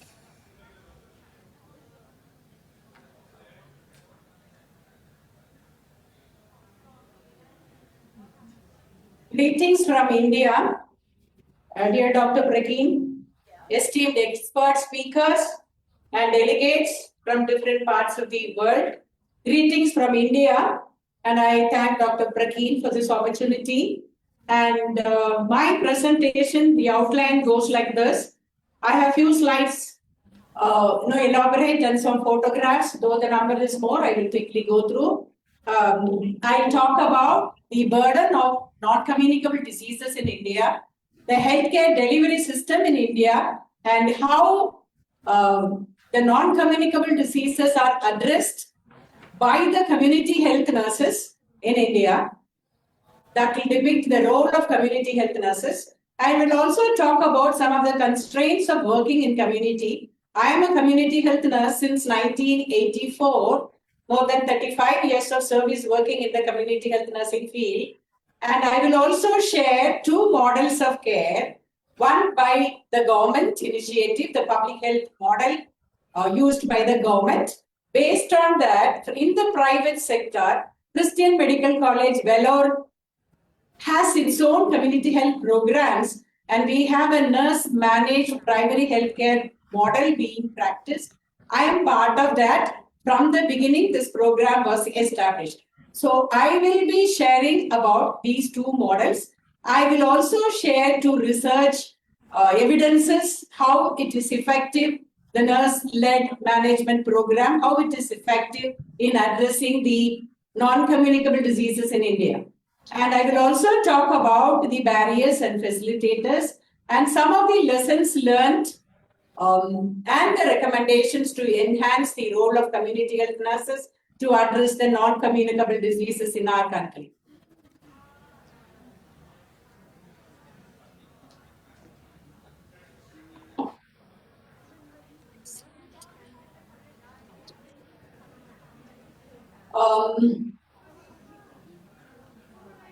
This slide to introduce, NCDs are the leading causes of mortality. It is 61.8% and morbidity in India.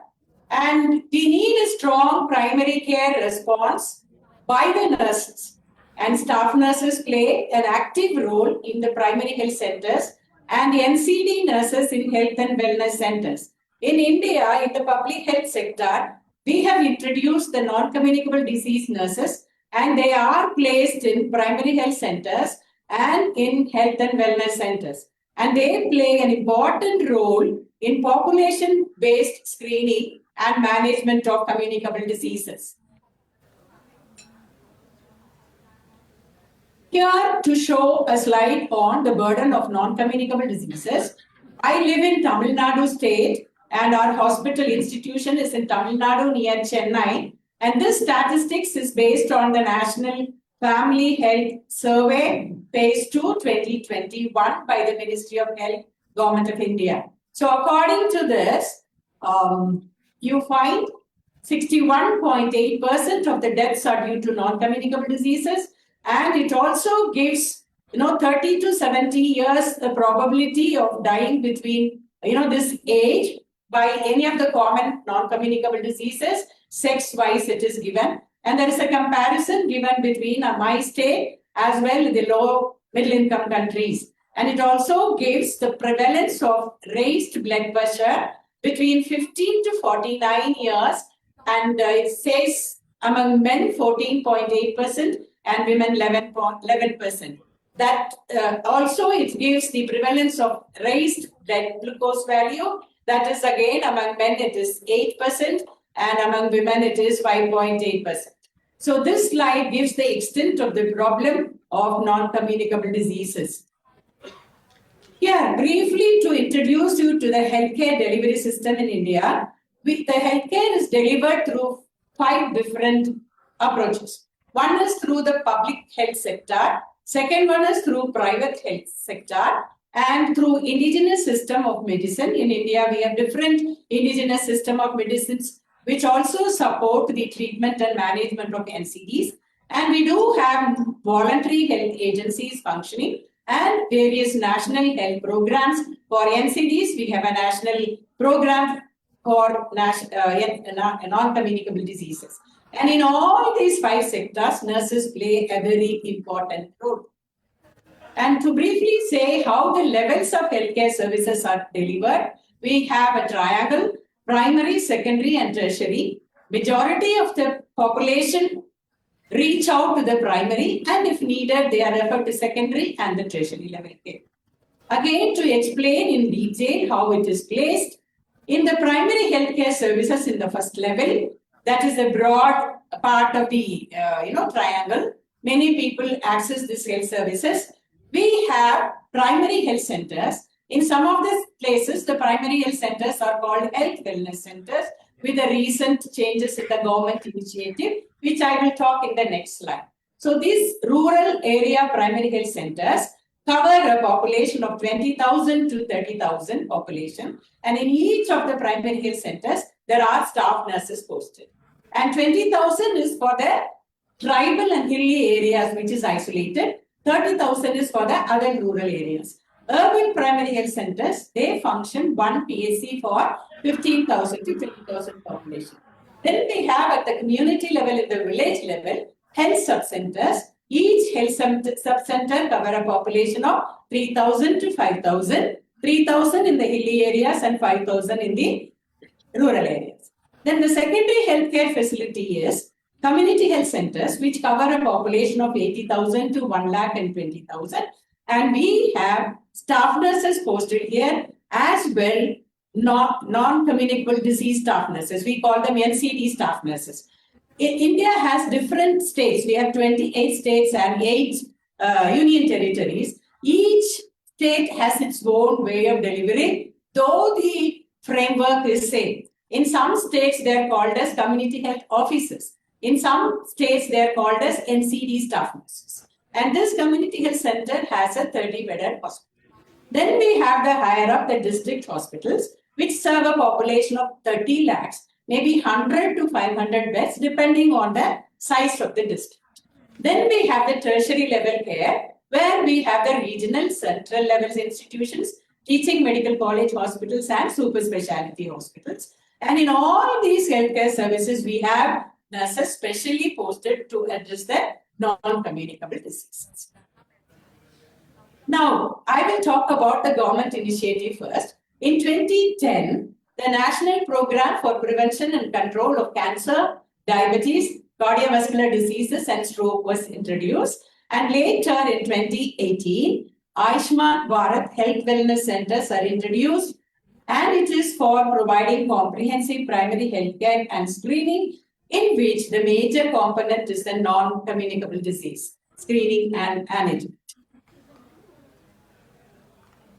Here, this program is a country's flagship program under the National Health Mission, and this focuses on health promotion, early diagnosis through population-based screening approach, and management through NCD clinics. In all these health sub-centers, primary health centers, health wellness centers, community health centers, and in the tertiary level centers, NCD clinics are conducted separately. And they have designated days. Though primary health centers, every day the patients can go. The community health centers have definite days for NCD clinics. And also the focus was on strengthening healthcare infrastructure. Now, what is this population-based screening in the National Program for Non-Communicable Diseases? This integrates the population-based screening for individuals over 30, including opportunistic screening at all healthcare facilities, what I mentioned in the previous slide. So all the individuals above 30 years old are screened from the grassroots level with a checklist called community-based assessment checklist. I will show you the sample little later. So all the individuals are screened for this non-communicable diseases. And also the patients who attend these clinics regularly, the primary health center, health wellness centers, are also screened, and they are called as, it is called as opportunistic screening. So screening is given importance through this approach. And we also introduced another initiative in 2023 called 75/25 initiative. That is standardized care to be given for 75 million individuals with hypertension and diabetes by December 2025. That was our target. As of March 2025, under the nationwide 75/25 initiative, 42 million hypertensives and 25 million diabetic patients have been treated, achieving nearly 90% of its target. Apart from this PBS, population-based screening, we also use teleconsultation and dedicated national NCD portal for monitoring and evaluation, which is accessible from the village level up to the tertiary level care services. Now, there are some constraints in working in community. I'm a community health nurse. I've been working in different programs of CMC. We have 5 different community health programs, of which one is the nurse-led community health program. So from our study, some of our MSc nursing students study, we have identified some of the constraints. We have interviewed the nurses who have been working for a long time in the community. So one of the major problems in our country is the socio-cultural factors, especially the community has the caste system, gender inequality, please correct that, I'm sorry, and the resistance to new ideas, especially in the rural and the tribal areas. Anything you want to introduce, for example, cancer screening, cancer cervix screening, when we want to introduce a new program or anything, there is a resistance from the community because of their cultural values and beliefs. And the second important constraint for us is infrastructure, accessibility to the roads and electricity problems because the villages are scattered, isolated, and the tribal areas on the hills. Accessibility is a problem because of the roads, especially during rainy season. And the third constraint is technical gap in remote areas. Connectivity is a problem. And then we do have manpower problem in the country, especially the shortage of nursing workforce. And that again, is a burden for us.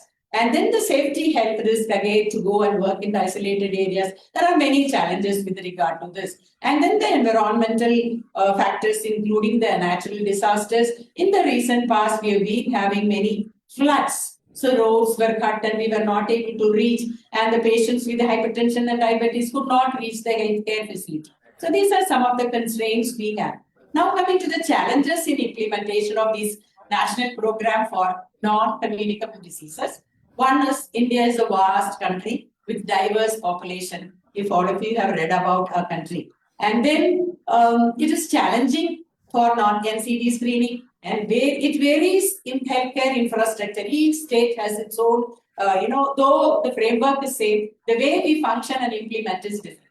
And then the accessibility is different. As I said, the cultural factors. And one another factor is each state has, a different, varied way of defining the roles of the NCD staff nurses. So it is very important to have a clearly defined roles. Here I have put quickly to say, in the village level, we have the screening, as I said, the community-based assessment checklist, and the village health volunteers. And we have another group of women called, in some states we have, accredited social health activists and the auxiliary nurse midwives who have undergone 2 years of training.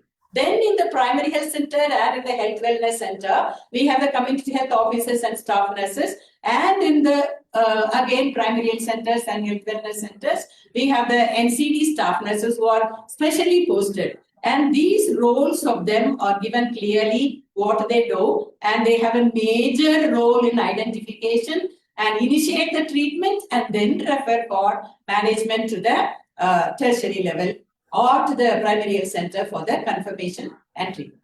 We have a clearly operational guidelines, and it is recently revised 23 to 2030, which is available. And all the staff nurses who are posted in this health services are trained based on a module for staff nurses on population-based screening for non-communicable diseases. This is the community-based assessment checklist for the early detection, which is, as I told you, from 30 years and above, and we have a score for that. And these are the questions asked. Total enumeration is done in the assigned areas, and then there is another yes or no question here to look for the high-risk factors, and then we interpret. If the score is above 4, then they are referred to the next level.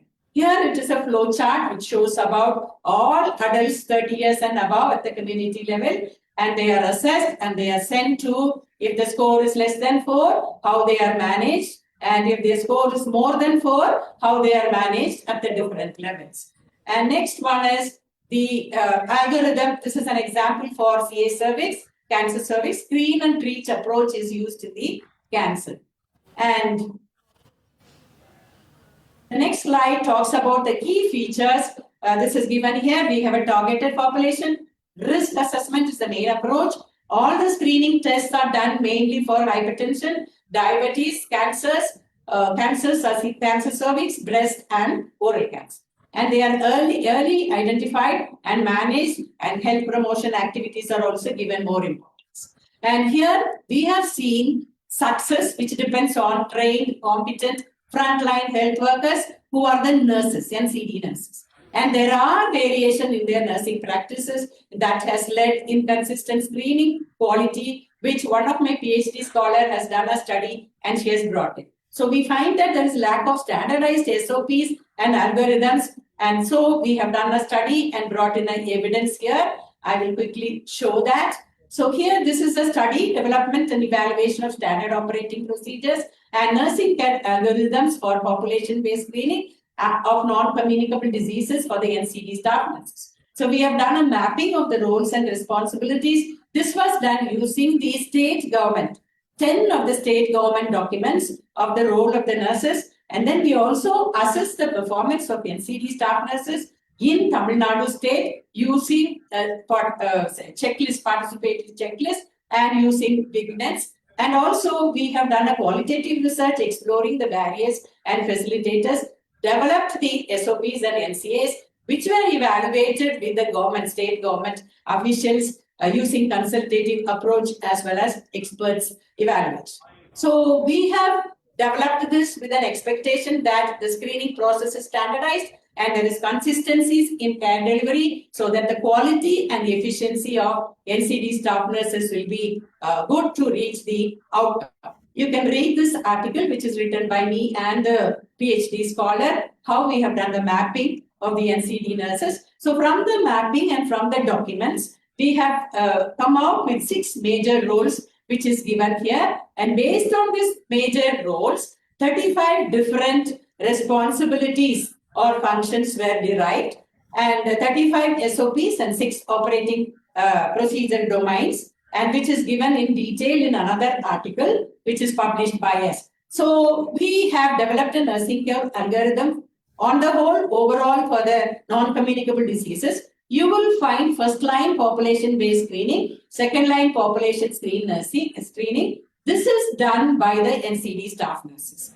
And if they are positive, they are referred to the medical officers for the third-line management. So what all activities they do, the NCD staff nurses is given here. And they also do the medication, see that follow-up of medication compliance and continuum of care is done along with the village health volunteers. This is how the algorithm was developed for the non-communicable diseases. This is the specific one for the NCD nurses to address the diabetes mellitus. You will find a difference here, the antenatal mothers. In the previous algorithm, the antenatal mothers was not there. So there was a gap in the policy. So the PhD scholar has picked up that and she has recommended this to the state government.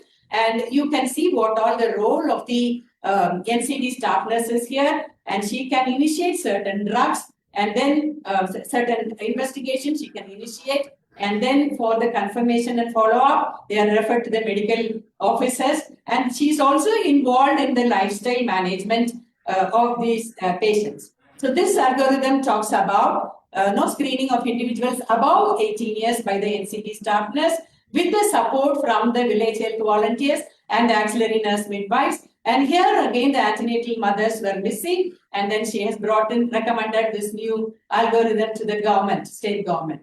And this is for the cancer. So you will find that there was no nursing care algorithm which was available for the NCD staff nurses. So this slides will quickly talk about, the earlier clinical algorithm was mainly focused on medical and physician centered. Now it is nursing friendly and the nurses can use it, clear protocols are there.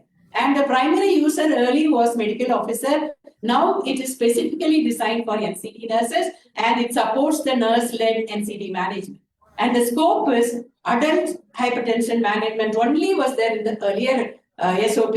Now we have included antenatal women also, and this addresses a major policy gap. And then we work with the state government. I'm sure this will work out and implemented, and the rest of the country also will be implemented. And the clinical intervention in the earlier SOP was only drug therapy and dose escalation. Here it emphasizes on nursing care, lifestyle counseling, and the danger side identification. So it provides a holistic patient care model. And it is integrated now and gives a clear pathway for the staff nurses. And it improves the continuum of care so that the referral pathways are very clear. So this is the outcome of the study. And the facilitators and the barriers are, they have a very good structured guideline for the NCD nurses. However, and also they are very well motivated and committed to the population-based screening. And there is a good teamwork. And then there is increasing awareness about importance of screening. However, there are some barriers. Inadequate human resource due to shortage of nurses. Increased workload, nurses express that lot of entry in the national portal is needed. So a lot of work and limited clinical. When we assess their performance, they had limited clinical decision-making skills. So that has to be addressed. And there was knowledge gap between BSc nursing and general nursing midwifery nurses. So in their curriculum, that has to be addressed. And there was inconsistent supportive supervision given in the primary health center. And the operational barriers are limited time, heavy OPD outload, and documentation delays. So these are some of the barriers we came across. So this you can go through. It gives the details about, this article gives the details about the, problems we face. And these are so thus far I talked about the public model. Quickly, I will show some pictures about the CMC Vellore model. Dr. Prakin also requested me to show some pictures. We have 5 different programs. This is the CONS program, is a nurse-led program. And we have other 2 rural programs, 1 tribal program and 1 urban program. I am not going into detail of all that what we do. This CONS program is a strategic nurse-led primary care model. And we call it as CONS because it is College of Nursing Community Health Program. It is a nurse managed program. This is where we, function. And Dr. Prakin had been there early in 2000 to our college. And I'm so happy that she was able to be with us. So in this model, you will find that we have 4 different categories of people working. We have the MSc nursing faculty who work as nurse managers who cover a population of 25,000. And under her, we have the BSc nursing tutors, minimum of 2 years experience who cover a population of 10 to 15,000. And we have the BSc nursing staff nurses at the ground level, in the village level, who cover a population of 3,000 to 5,000. And then we have the village health workers for each village, depending on the size of the village. And they are trained, selected by us, by the community, along with the community, and they are trained to address the NCD. And our role is we provide regular home visit. Every day they go to the community in the mobile vehicle. And we conduct nurse-led clinics, regular and mobile clinic. And this is depending on the village, once in 2 weeks, once in a month. And it is purely led by the nurses. The nurses are empowered, prepared to screen, identify, and to some extent treat at that level. We have a standing orders, which is supported by our institution. So some treatment is given at that level. Then we have a good reference to the system to the secondary and tertiary level. And we also have screening. We conduct a diabetic screening camp. We conduct hypersensitive once in a while camp approach is used. And also health education is part and parcel. Every day during home visit, as well as in the clinic, health education is given, and referral and follow-up is also done by our community health nurses. So we again follow the same, model of the government, but we have in the primary care, the nurse-led clinics and the home visit. And these are some of the pictures of our home visit services. You find our students are also trained in these villages, health education and weight checking, and also the sugar and blood pressure checking is done at home. And here is the diabetic foot ulcer, the nurse is doing dressing at home. So we reach the unreached in their own home setup. And this is a nurse-led clinic. So in the clinic, we are doing the screening, medicines are given and treatment is given. Some of the investigations are also done by our nurses and they are trained to do that. And these are some of the clinics that are conducted in the tribal areas. We go in the mobile vehicle. In the vehicle itself, we stand and give the health education as well as the treatment is given. And in the rural areas, all the villages are given their own building for us to conduct the clinics. So we have the community participation and the community engagement in our program. This is some of the camp approach. This is a diabetic screening camp, and this is a hypertensive screening camp. As part of that, we also train the nurses for diabetic retinopathy identification. They are trained by the ophthalmologist of our institution.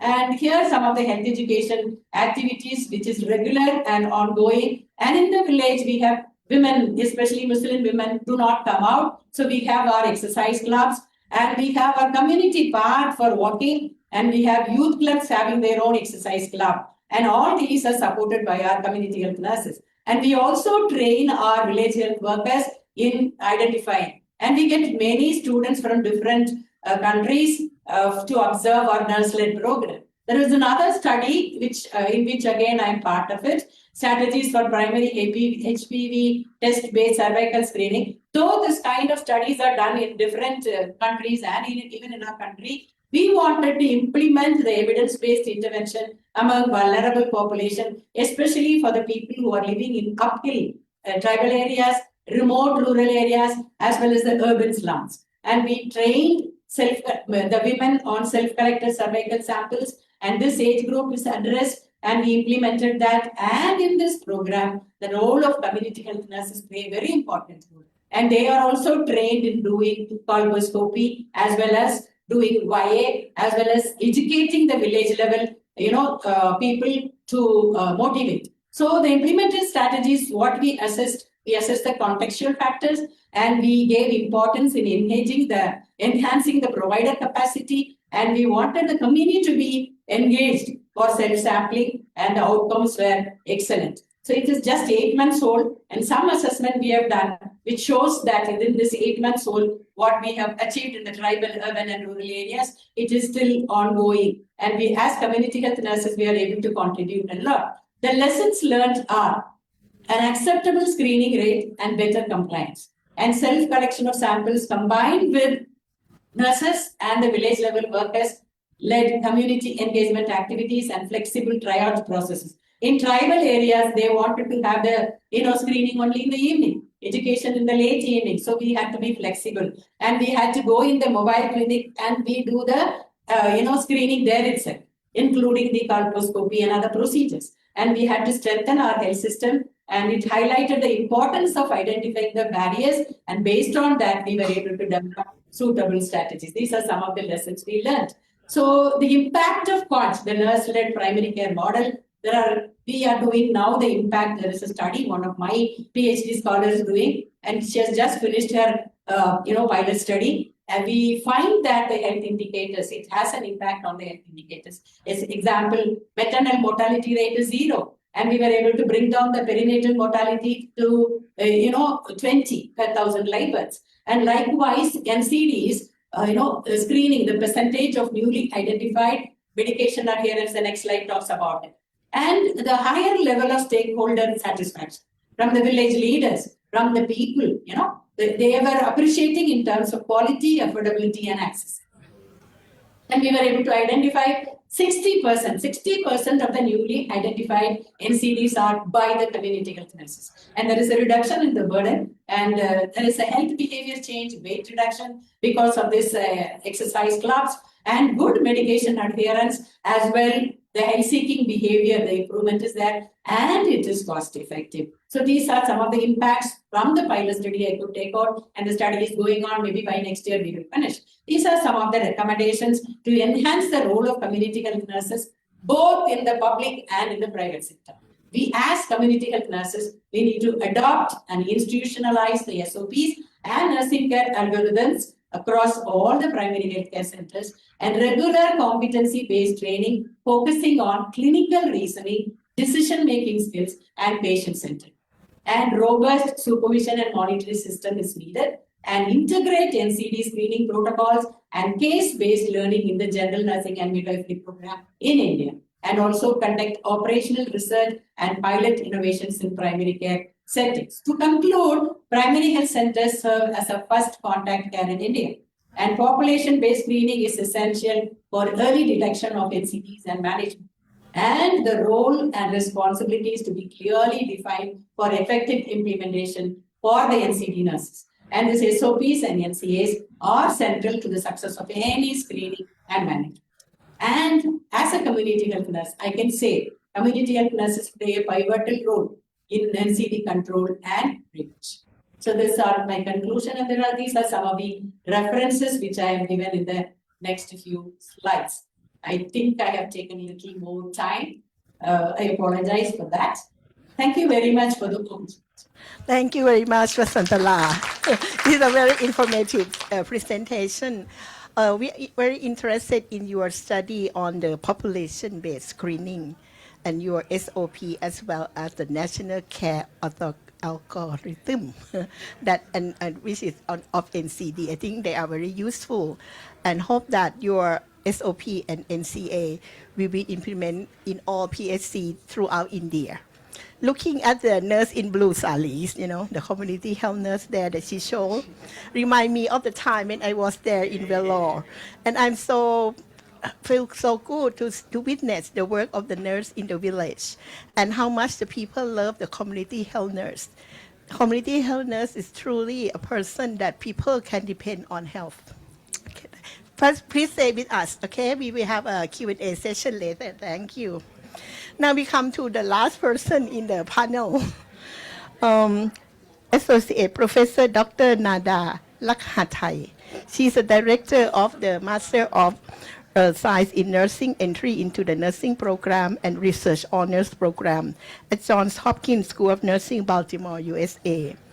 Dr. Nada used to be a teacher at the Faculty of Nursing, Chiang Mai University. She's my student as well. And later on, she moved to U.S. to be a professor at University of Nevada and also now at Johns Hopkins for more than 12 years.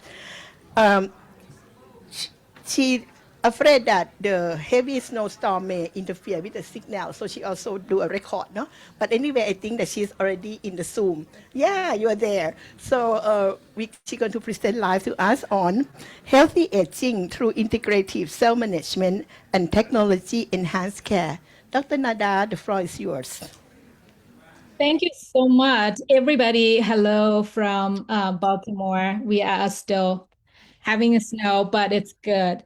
Thank you so much for this opportunity for being here. It's truly an honor to join and contribute to these important discussions on the NCD, fighting, empowering individual and community approach. Today, I will talk about healthy aging through integrative self-management and technology-enhanced care, and how this approach directly support empowerment at both individual and community level. I will focus on what nurse can do in everyday practice, especially in low resources and community settings where most patients live with and manage non-communicable disease day to day.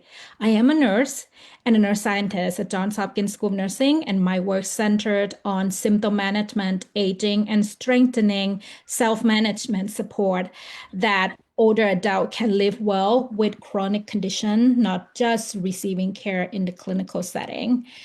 So before I start, I want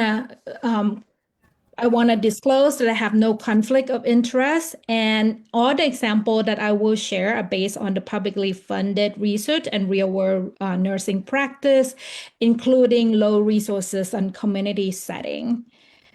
Before discussing specific strategy, I want to briefly highlight why healthy aging is essential of fighting non-communicable disease.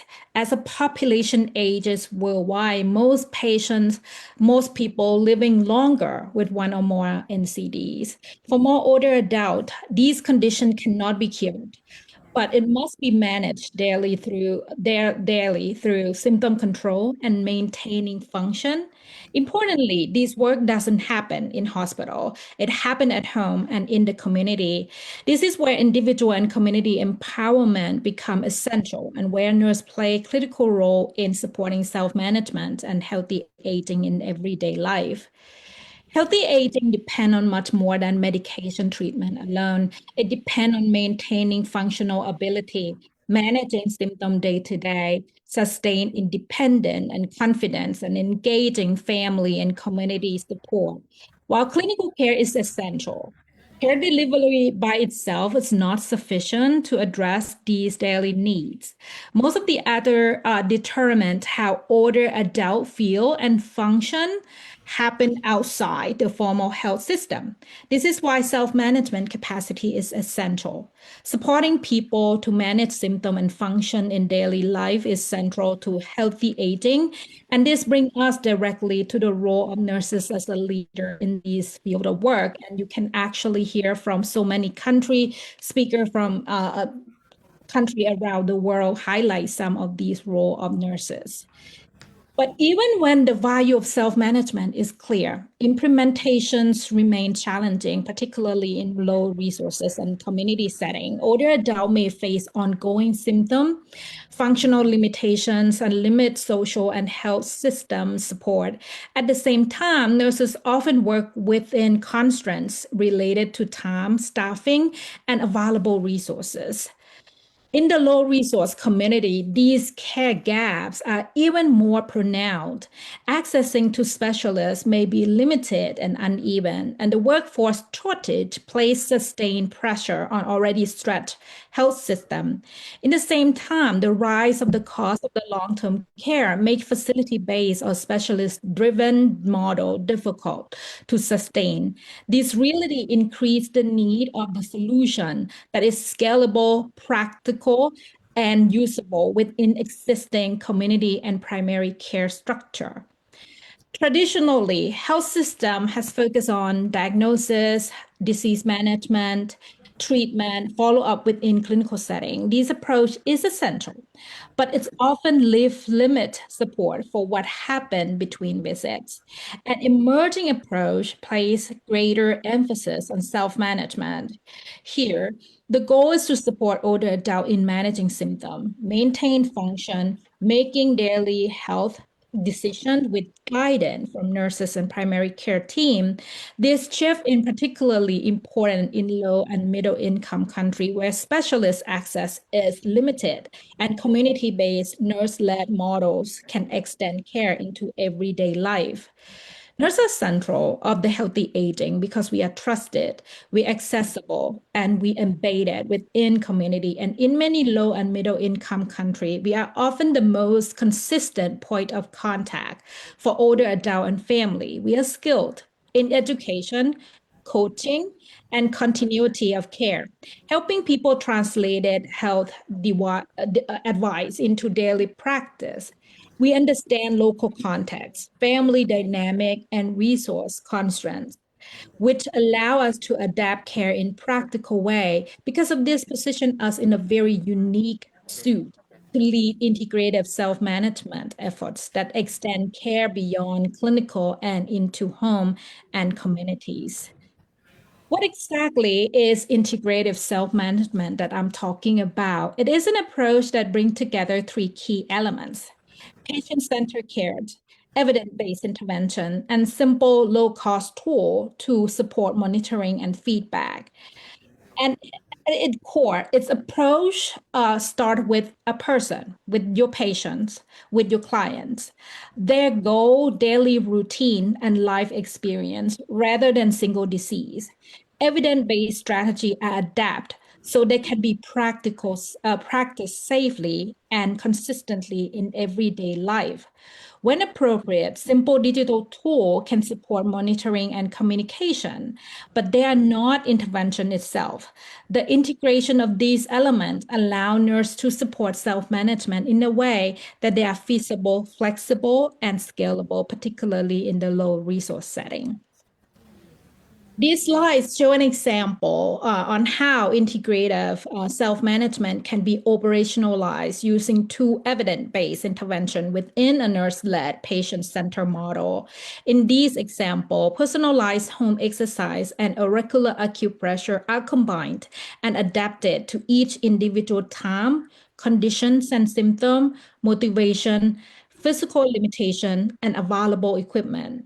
Nurses work with older adults to tailor these strategies so they fit daily routine rather than adding a burden. These slides show an overview on how the model is structured within a research environment at Johns Hopkins Cancer Center.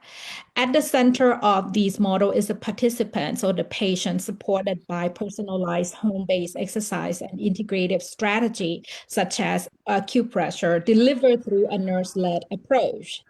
In this research context, simple wearable device and mobile applications are used to support daily symptom monitoring and activity tracking. These tools allow research team to capture information on pain, sleep, and function in real time while minimizing the need for the frequent clinic visit.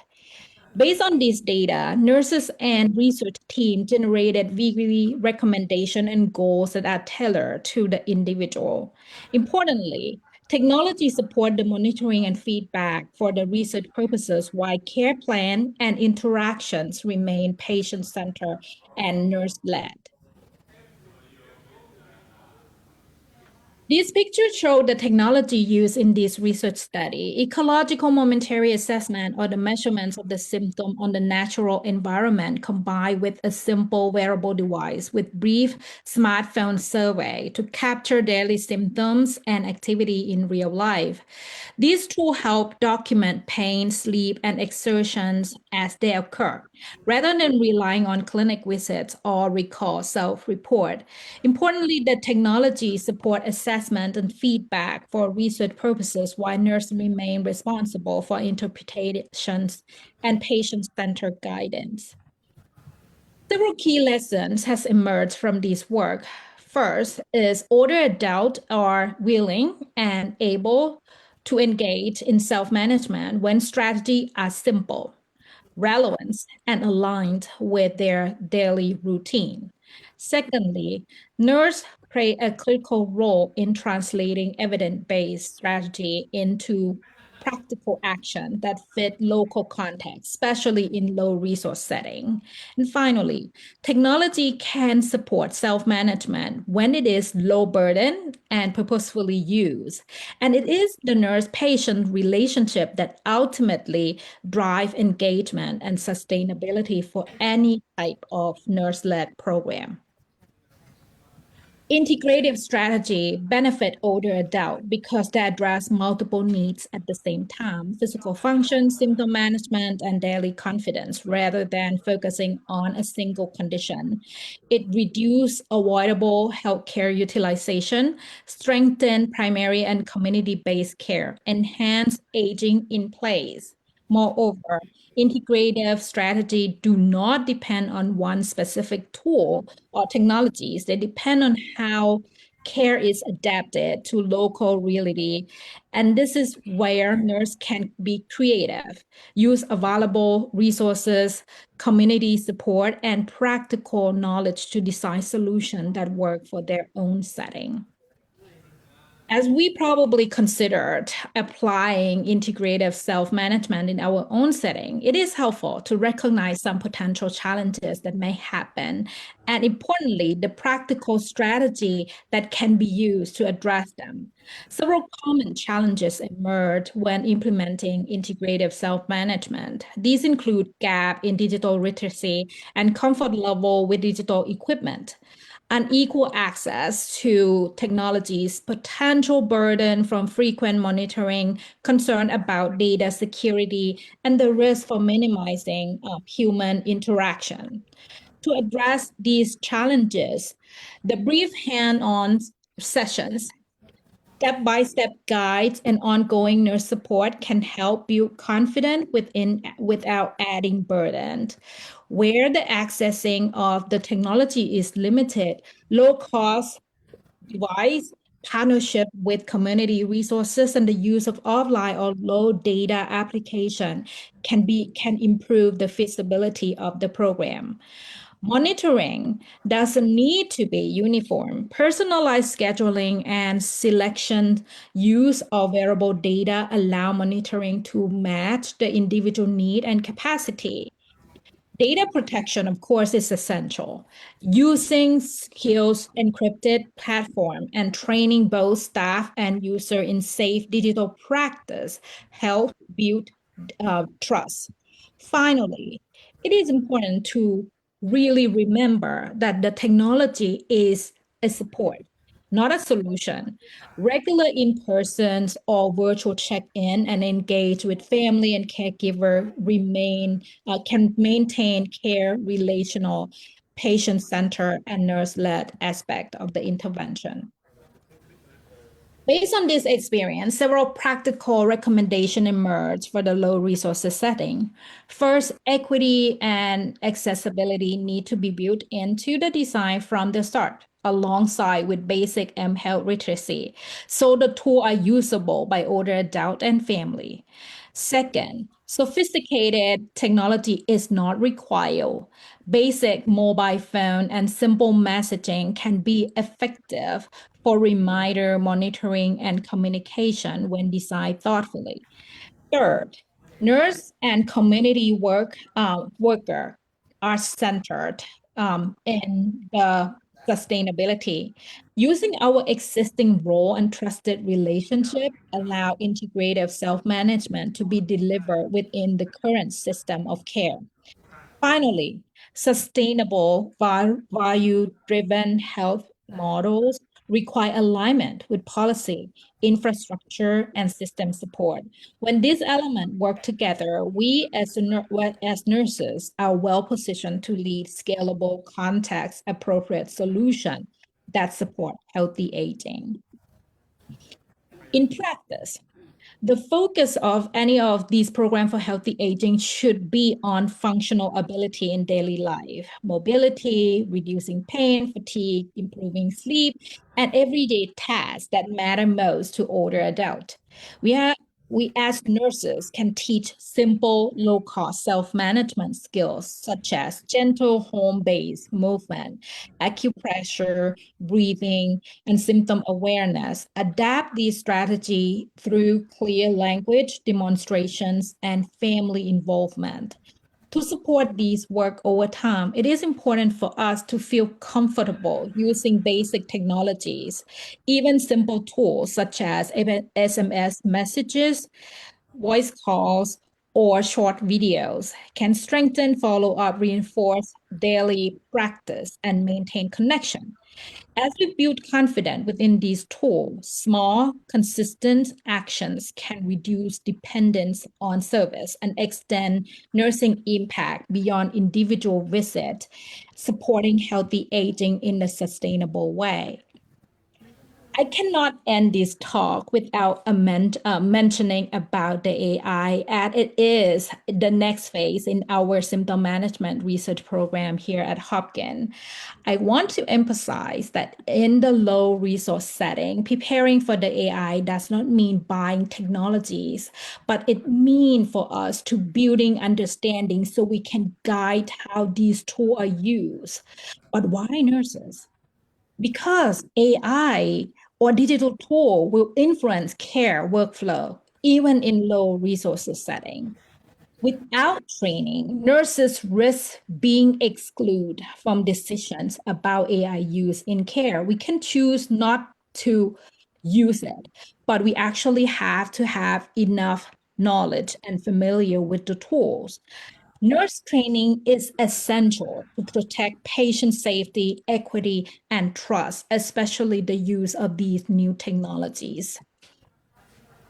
So if that is so important, where should we start? The first thing is to integrate basic AI literacy into continuing education, produce simple concept using a real clinical example. All nurses should practice interpreting. I think everybody know how to do this, routine data before introducing any AI tool. We should not pick any tool just because it's easy to use and because other people say that it's going to make our life easier or our work easier. We should understand the data before we select the tool. Remind ourselves to always ask questions: who benefits, who may be excluded, how the data are protected, and whether the tool fit with our patients' needs.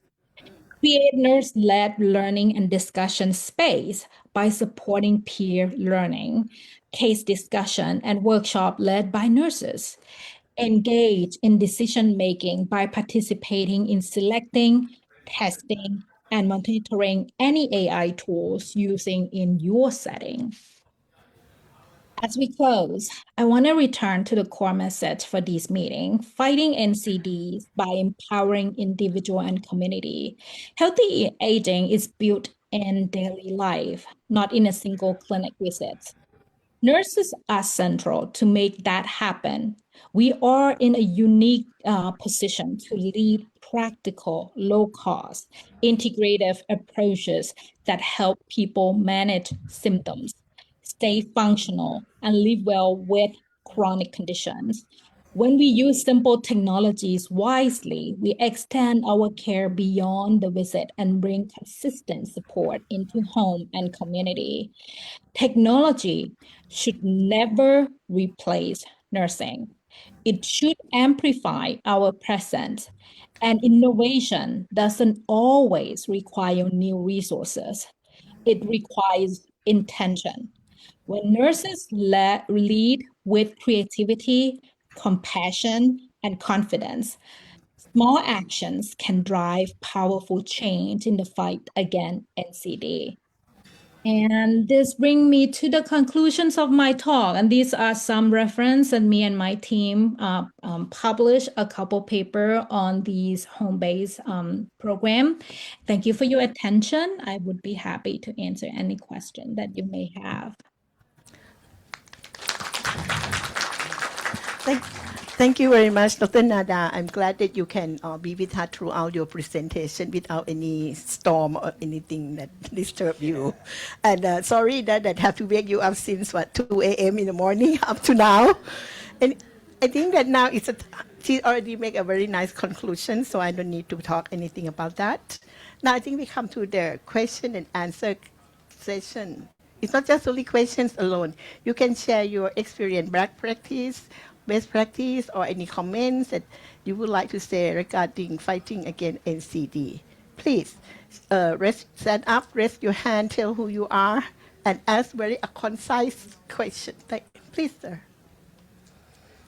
You have a microphone or anything? Yes, I can you can go there. Okay. Thank you, Dr. Bragan. Thank you very much. Maybe you might remember me very well. I also work for the CRO in 2020 and 24. 2012 to 2013. Oh, okay. Yeah, nice when you were in CRO. Yeah, my name is Dr. Min. I'm also right now working as a consultant for ADB. Yeah, thank you very much for very comprehensive information about this, NCD and mental health care, in the area of the nursing, management by the nursing society, and also, for the aging population. This is really, a very significant area. I learned from this, and regarding my question, I just want to learn if it is, how, this NCD and mental health care can be covered for those unserved specialized population, like sexual and gender minorities. For example, like this is right now we are hearing here and there from different sections that about the aging population, but it is also good if we can also consider, some of the aging population, they also might have, specialized, like, LGBTQIA plus communities.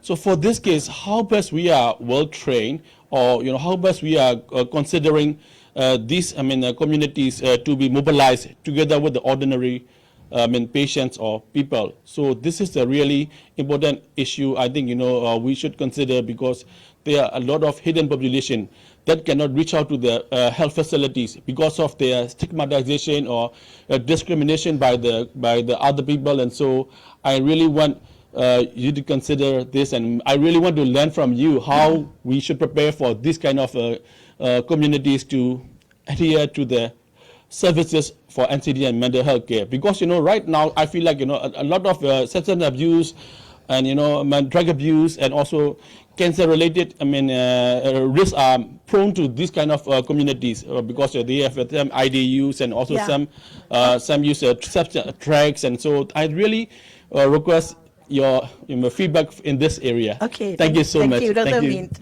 You want to ask anybody particularly person or just a question through the air? Yeah, everybody, because everyone. Okay. any significant person can also Okay. respond this. So who Yeah. would like to respond to that question? Thank you so much. That Yeah. how you going to approach the minority group like LGBTQ plus, when they have NCD problem or whatever, and they are afraid to come out to seek the health service. Who would like to say that? Yachai, you are expert in mental health. Come. How? Yeah. Please. Dr. Yachai, she's expert in. Yeah.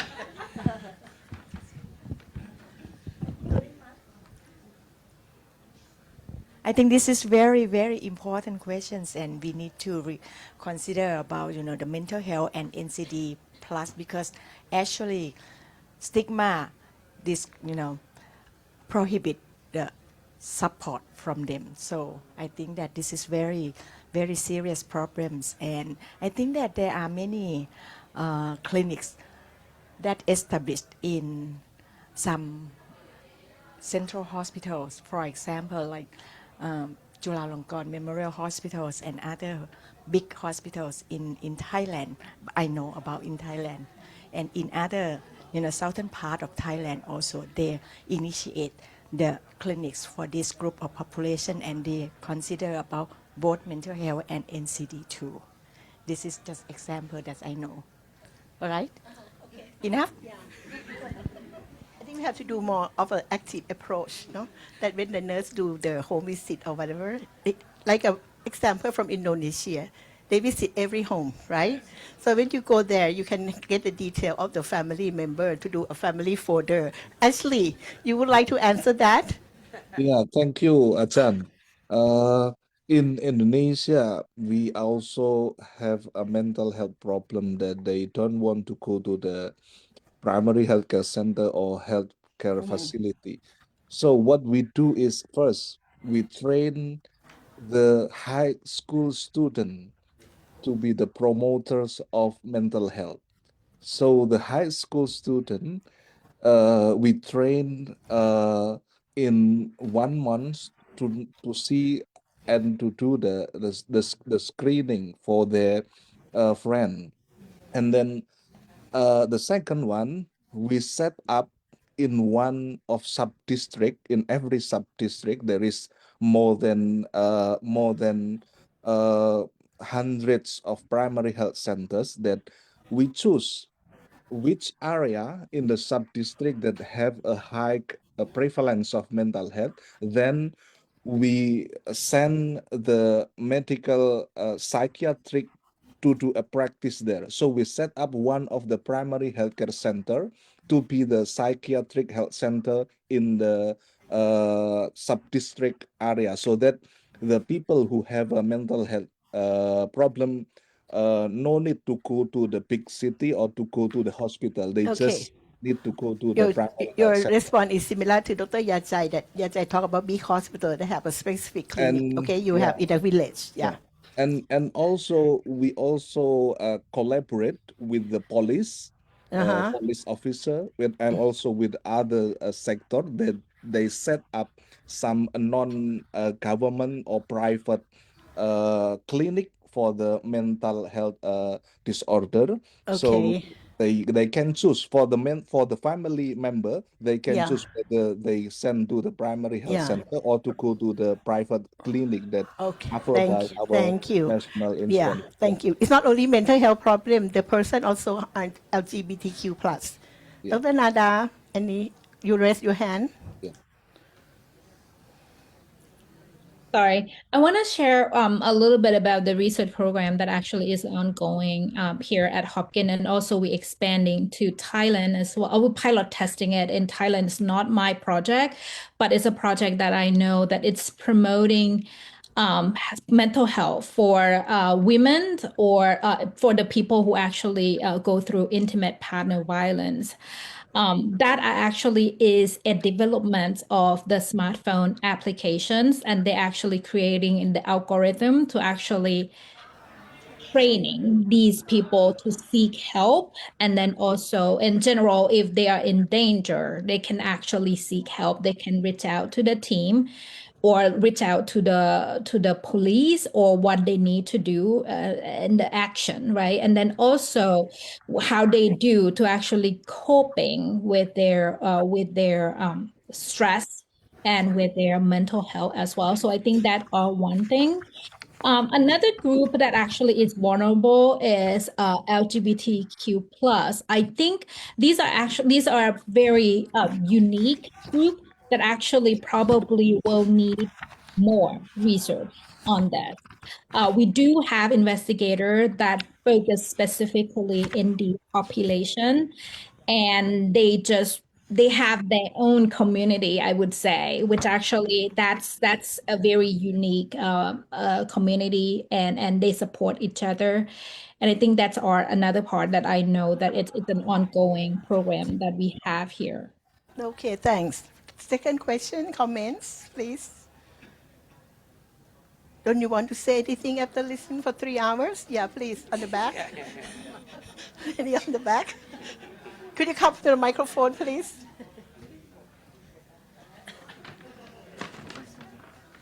Hello everyone. Yeah, I have a question. Do we have any research related to how healthy healthcare caregiver and healthcare professional have, or how happy the doctor, the nurse, or medical staff have in our community? You mean happy? Healthy and happy. Our caregiver, Yeah. healthcare professional. That is the policy of the Ministry of Public Health in Thailand. That yeah. one of the things is to make sure that Research. the staff is happy. But I'm Yeah. not sure whether they already monitor and assess yet whether the people are happy or not. I think I'm not sure. We have not done the study yet. Yeah. But probably a lot of pleasure though. Because if you see from all the presentation, we're facing with a shortage, lack of so many things, and coming of the emerging disease, a lot of work. So Yes. they're not that happy, I think. But I think, I'm not sure. Okay. Yeah, because we will keep you, we will do if somebody do the research, we will let you know. Yeah, because to me it's very important. Yeah, I used to I work agree. as the I agree. medical I staff agree. at the hospital. Yeah. Yeah, Yeah, and I if agree. the healthcare professional cannot Not happy. healthy or happy, they cannot support the That's patient agree. in the I good agree. way. To make other people healthy and happy, you have to be healthy and happy first. Agree. Thank you. Another question, please. Maybe no more questions. You're tired already. If you don't mind, yeah, one more. Dr. Min, very short, very short. Very short, please. Because this is a place I can only see all these, our colleagues together. Okay. So, yeah, thank you very much, Ajahn. Thank you. Actually, my another question is about the human resource development for the nurses. I totally agree with the first section of the International Society of Nursing that for the primary health care, nurses are the gatekeeper. So they are the one who is managing all the primary healthcare facilities and also prevention and also some of the primary health care of the communities at the frontiers at the ground level. So for this case, I'm just wondering whether how we should empower not only the nurses but also like auxiliary nurses or some auxiliary midwife in this area about the NCD and mental health counseling, care, support, and also some tailor-made modules for them to be empowered to manage not different communities like aging population, adolescent, and also reproductive age women, and also as I said earlier that sexual and gender minorities or ethnic minorities, so that they can also get the equitable health services in the community. Okay, So I got it. Yeah, thank you we so are much. so aware, Thank you so much. of the we need to adequate health workforce, no? Yes, And thank you. if you hear from their presentation, like our Santalat in India, nurse work with the community health volunteer as well as Asha is also some people in the community. Dr. Nada talking about that the nurse also work with health care worker in the community. So there are and also Indonesia is very clear that there are also another category of health workers in the community to help to work. But of course, we need to have more of those people to make sure that. That's why we have to empower individual and community to have them, to be healthy, so we can relieve some of the work and we do something else. Okay, that is why the session today empower individual and community. And in this room, that I know that there is a group of from the community organization in Thailand. Would you like to share something that what are you doing right now in terms of supporting health system, healthcare delivery system, or nurses in doing the health program or NCD work? You have anything to say? Or you already moved to another room already? Okay. Anything else from the panel that you would like to say? Professor Masada, you on the phone, you want to say something? Yeah, madam. You're going to translate to your team? Yes. Yeah, okay. Any questions?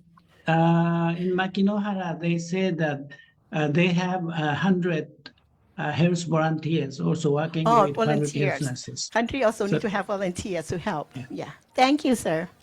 Okay, I think that due to the time is short, I think we could conclude this Q&A session for just this, okay? These 3 or 4 questions. Now we come to the conclusion and way forward by the Associate Professor Dr. Kanitha Nantabut. And don't be surprised that whatever she presents, have they already present in the room or not?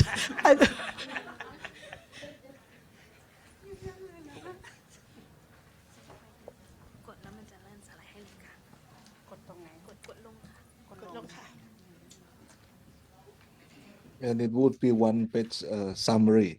Yeah.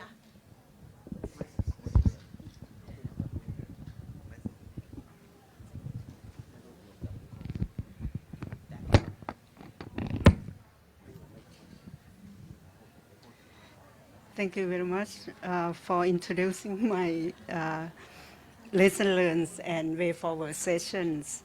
Today I'm going to talk about 2 things, 2 parts. One is the systematic framework for prevention non-communicable disease, synthesizing from the international best practice that we have learned today. And second part, I will be offering recommendations tailored for Thailand.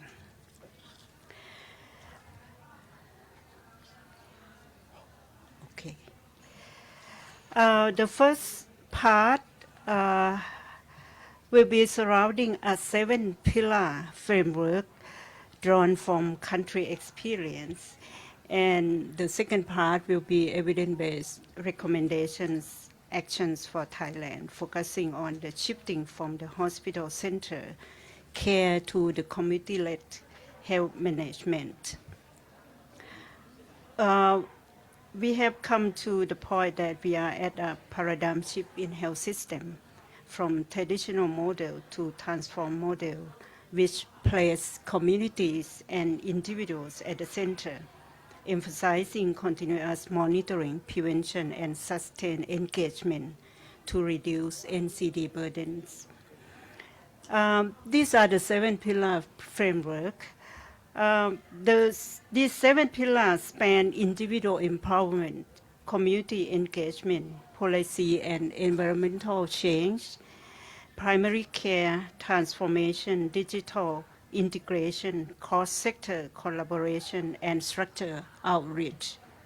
Together, they form a comprehensive approach to prevent and manage NCDs on the population scale. Pillar 1 and 2 actually focus on empowerment. For individual empowerment, health data access and self-monitoring devices increase ownership and enable early intervention. For communities, co-created wellness initiatives and local health charters embed health into governance. The goal is share responsibility, inform individuals supported by empowered community. Pillar 3 to 4 will be based on system-level transformation. Pillar 3 emphasizes policy and recommendation and environmental change. The focus here is on local level.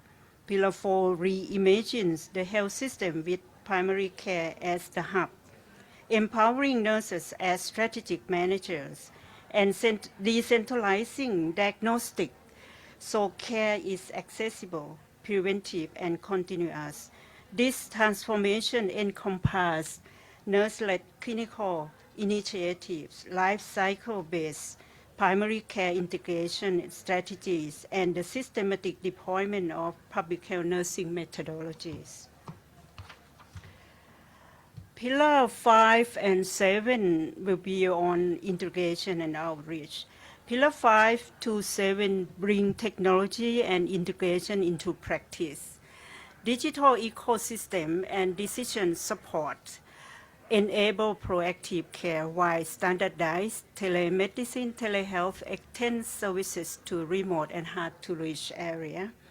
Wearable technology platform and mobile health application enable continuous monitoring that support self-management and reinforce positive behavioral change. Intersectoral coordination and protocol-driven home visit ensure continuity, data sharing, and consistent standard across settings. Now we have come to part 2, which is the recommendations for Thailand. I have made into 7 recommendations. 7 is not the matter. The matter is the content, okay? Because 7 pillars and 7 recommendations, they are not related. Within Thailand, the healthcare context, the strategic paradigm is transitioning towards empowering primary care as the central hub.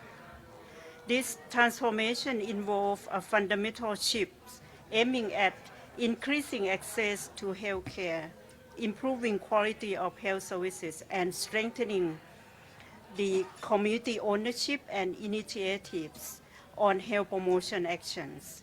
So local governments now have to work in close collaboration with the health sectors. Sub-district health promoting hospital in Thailand is the key structures to strengthen primary care system. More than half of the sub-district health promoting hospital right now transferred to provincial administrative organization, who is one of the local government at the provincial level. There are 7 specific recommendations for Thailand. The first one is strengthening the focus on structural shifts, decentralized decision-making, and position primary care as the default entry with public and private health service units integration. You may have listened to Dr. Arun Rat on the work of the home-based services, which is part of the private clinic of nurse. The private clinic of nurse and other profession has now, if they are registered to the National Health Security Office, then they will be part of the primary care system. Secondly, elevate community nurses into care coordinators, innovation leaders, strategic partnership leaders across health system and community sectors, and competency-based practitioners with defined competency. This is the context here is that primary care unit, which is the sub-district health promoting hospital right now, need to work 2 directions. One direction is to make a link with the other health unit at other level of health services system. The other level is to work across community organization, and of course the local government has been one of those influencing agency for the community movement. Then the third recommendation will be expand technology and pharmaceutical access through predictive analytics, telehealth, and wider availability of self-monitoring devices to empower patients. The Thailand Nursing and Midwifery Council now can institutionalize these roles by revising competency framework, accrediting committee-focused continuing professional development, and linking them to clear career pathways and quality benchmark in community nursing services. Now we come to recommendation 4, cooperate with local funds from local governments and other fiscal mechanisms to support community health promotion projects. This is because the primary catalyst for NCD prevention in Thailand is local government, supported comprehensively by the Universal Health Coverage Scheme, the Local Health Security Fund and Rehabilitation Fund, as well as Long-Term Care Fund, for examples. 5 is to establish measurable outcomes, collaborate with the provincial administrative organization and all local health units to design area-specific system. This process standardizes the provincial administrative organization mandate, managing local health ecosystem, monitoring primary care quality, and creating area-based healthy public policy or local health charter. Decentralize quality oversight to the provincial bodies, engage professional councils such as TNMC to set and monitor community nursing standards, establish cross-ministry KPI, for example. This is going to be the new intervention for Thailand Nursing Midwifery Councils to have what we call the monitoring mechanisms for community nursing services and perhaps other health services in quality development. 7, incubate pilots and policy labs to test and refine the community-led and the nurse-led interventions for comprehensive NCD prevention. Investment in high-risk zones must pilot community-led intervention to refine Thailand's strategic health pathways. Functioning as policy laboratories, this area will integrate the Thailand Nursing and Midwifery Council with local governments and hospitals to systematically test and refine solutions. Selected intervention will utilize predictive healthcare approach across key categories, including healthy public policy, local collaboration, service accessibility, and council-aligned workforce development, as well as quality monitoring mechanisms. The implementation framework will be rely on the key success factor. First is strengthen primary care ecosystem led by community nurse, and secondly is genuine community ownership with continuous feedback loop, and then the measurable outcomes. The measurable outcome will be one of the dark side of the system because we haven't touched that much in our primary care system.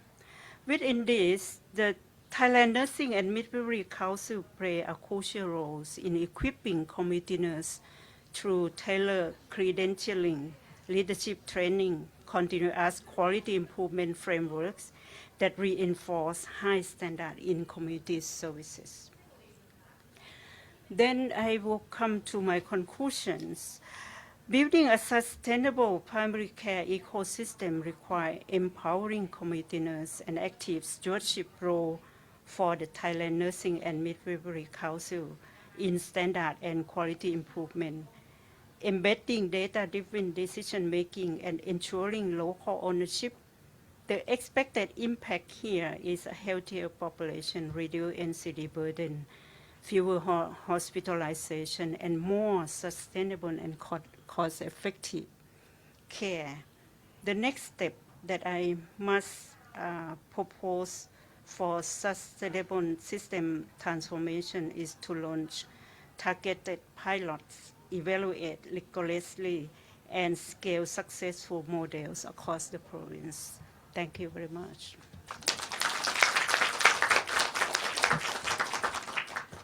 Thank you very much for a very comprehensive and holistic conclusions and recommendations. In fact, I have also to thank you all the speakers because whatever she conclude at the 7th pillar, I just joking, but in fact, she derived it from all the presentations.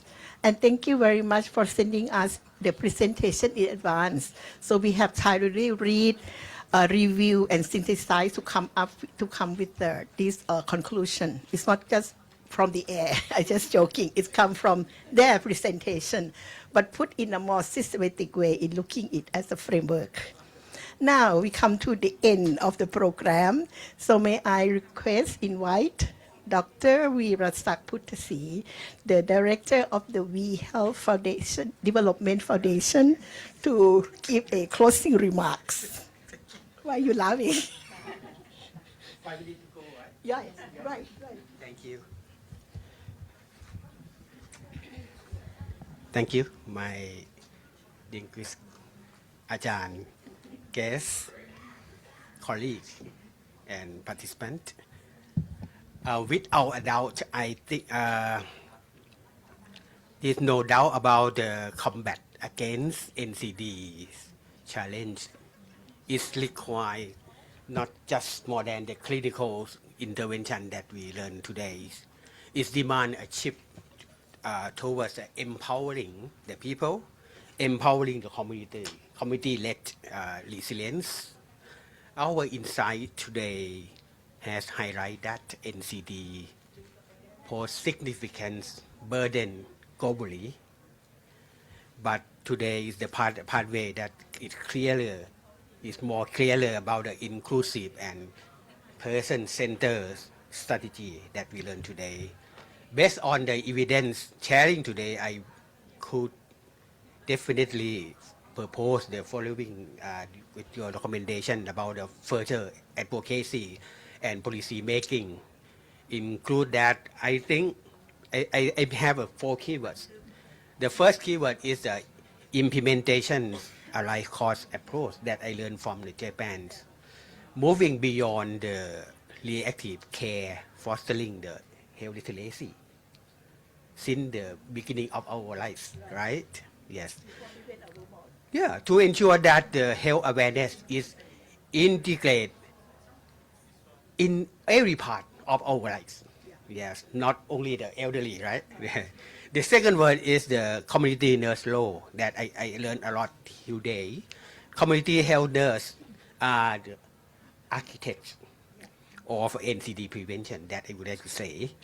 The policy have to consider prioritize the role of the nurse in the population-based screening and home visit, which has proven vital and management chronic disease condition like the DM, especially in the several contexts, not only in Thailand, but I found in everything. Yes, of course, yes.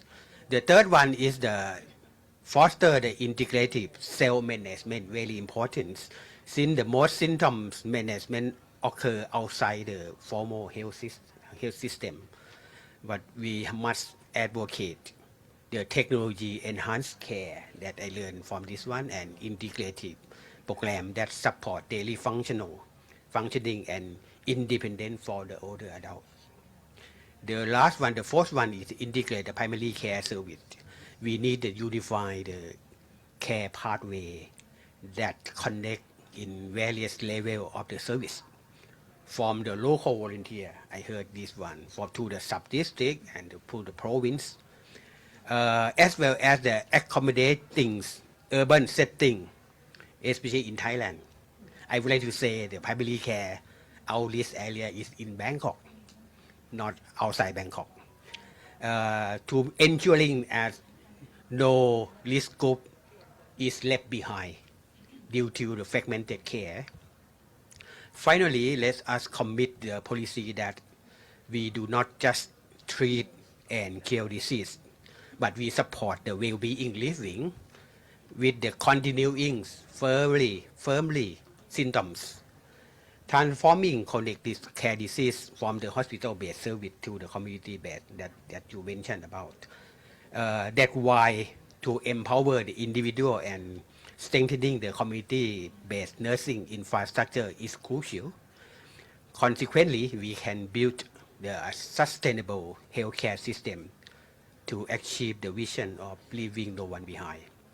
Speaker and participants, I deeply appreciate your invaluable sharing, discussing, and recommendations. I believe that your contribution has the potentially made a significant impact on the chronic disease and demographic challenges. Last but not least, special thanks to senior here, Thai Nurse Council leadership, as well as the organizing teams for the rigorous preparations several months in advance. Very appreciate. This could have been done without your entire support effort here. So I'm now declare the meeting has ended. Thank you.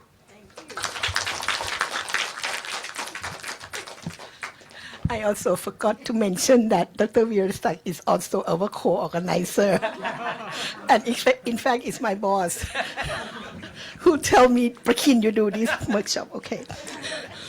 Okay, before we really close, may I invite Dr. Nopakun Thamathach Ari, Senior Research Manager, Office of Drug System Research and Development, Health System Research Institute, to give a gift of appreciation to some of our lead organizers. May I first invite Associate Professor Dr. Kanitha Nantabut.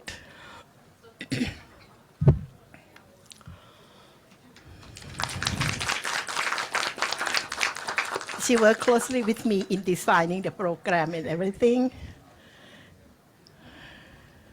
Second, Dr. Arun Rathepana, the coordinator of this program.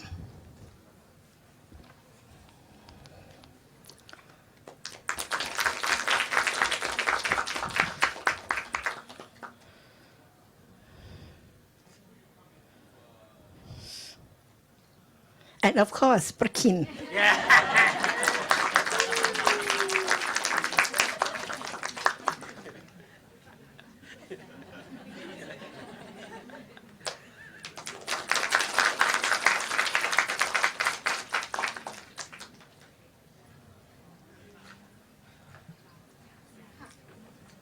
Now the meeting is already officially closed, but before you go, if you could also do the evaluation, we will be very appreciative. The QR code is there.